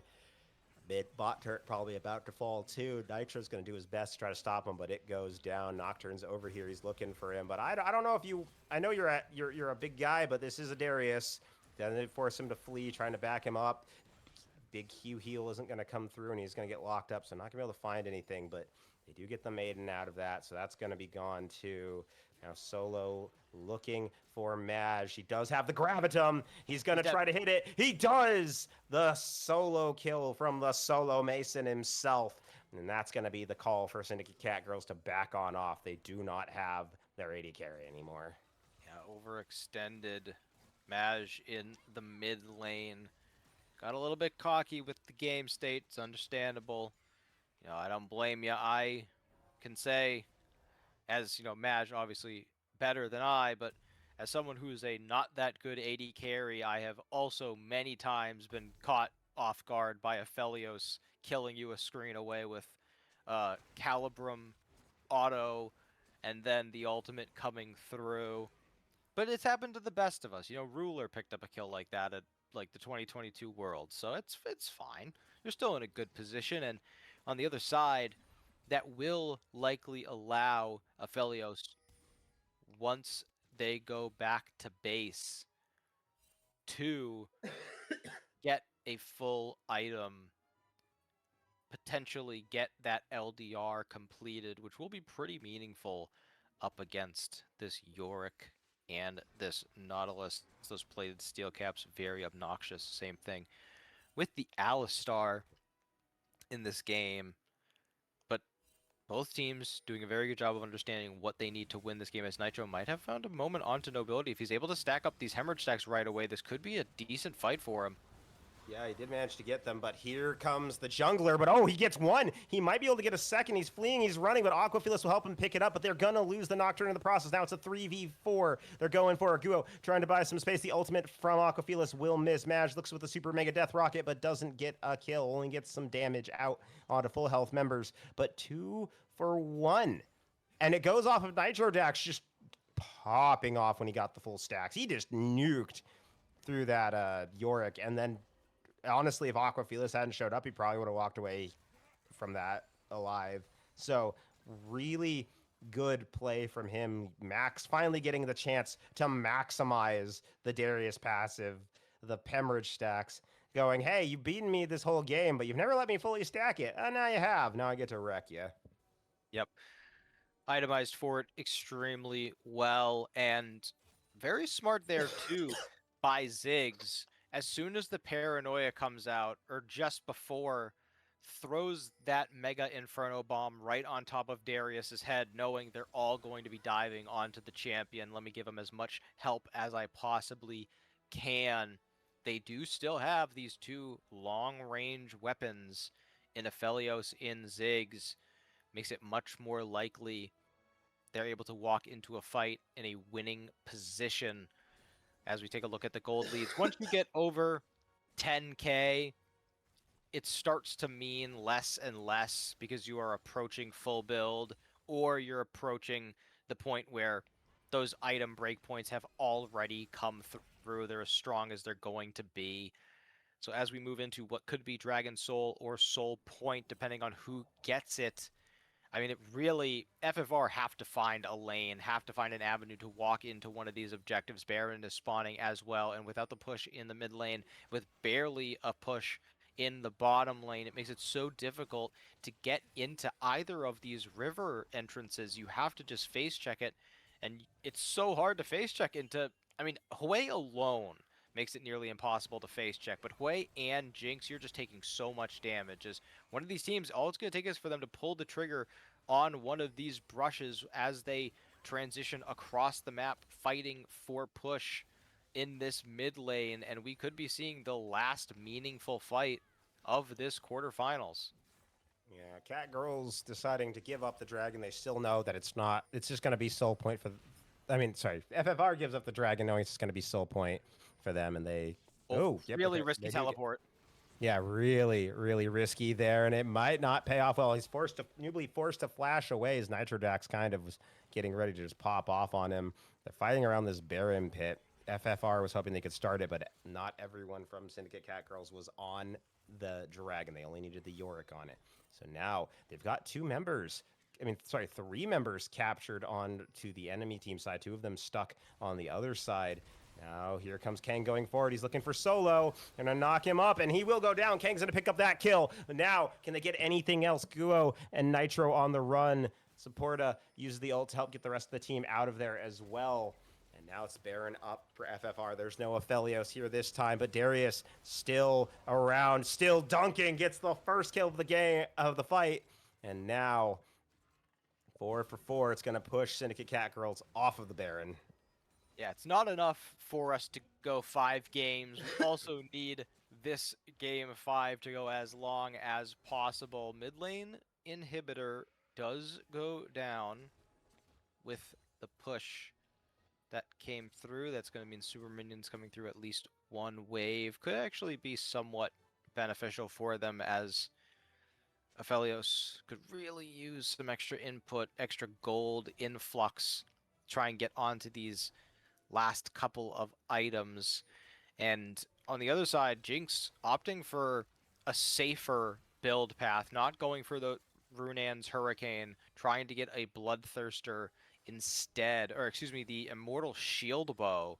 So an even safer fourth crit item option in this game, and I somewhat understand it. You have a lot of range on the enemy team, so the likelihood of them all being grouped up consistently for those Runan's extra autos to be as effective as possible, not as likely, whereas if one of them dives onto you, you're going to be in huge trouble. Speaking of huge trouble, D-Shot is in a bad spot. Yeah, forced to burn the ultimate, but the cow will get away as his team just starts firing abilities to try to push him off. The game is still close. The Baron has been stopped again. FFR, they really want to get in. They just need to find a pick. And Syndicate, same thing. If they find a pick, they should easily be able to take this Baron. They know they can take a 5v4. Just needs the right one. As Nitro goes forward, but Guo's here to back him up. Baron not even touched this time. Everyone's jockeying for position. They really, this bush has been warded and cleared so many times, but they're still going for it. Yep, in the back coming through now. For Milio, does have 2 completed items, so as a support, that's really all you can ask for. D-Shot only having the Locket, working towards the Abyssal Mask for Hwei. Wants him to be able to have as much damage as possible in these upcoming fights. As speaking of the Hwei dead! Oh, yeah, just blows up there. Ziggs gets the kill finally for the team. They take out the Hwei, and with that, they're going to be the ones to start up this Baron. There's 5 of them here. They're looking, but they only have the Mundo on it right now. Solo Mason goes to join him, Supporta too. Albino Sunbear and Nitro have been kind of separated from the squad. They can't get over this wall, so they are separated. Karn goes in looking for Solo Mason, flashes past him to try to keep him off. The knockup from the Alistair finally gets it. They take out Solo Mason. They get the double. They take out the Milio. Now Guo trying to run around. Mundo can go where he pleases, and where he pleases currently is the graveyard because he is dead. Maj going to pick up that kill. 3 for nothing right now for the side of FFR. A great split from them to force Nitro and Albino Sunbear out. They're trying to do their best to stop them, trying to see if they can steal it. They can't. It's unfortunately going to go for them, going to go the way of Syndicate Catgirls. And just like that, the 5v4 becomes a 2v4, and Catgirls walks out on top. Oh, it looked like such a good start. You're having the fight be a 4v5, but like you mentioned at the top, so well pointed out, Nitro and Albino Sunbear cut off from the rest of the team, so Nocturne hits the Paranoia, dives onto Solo Mason. Alistar follows up. Nubili and Maj run forward, and now it doesn't matter that it's a 4v5 because it becomes a 4v3.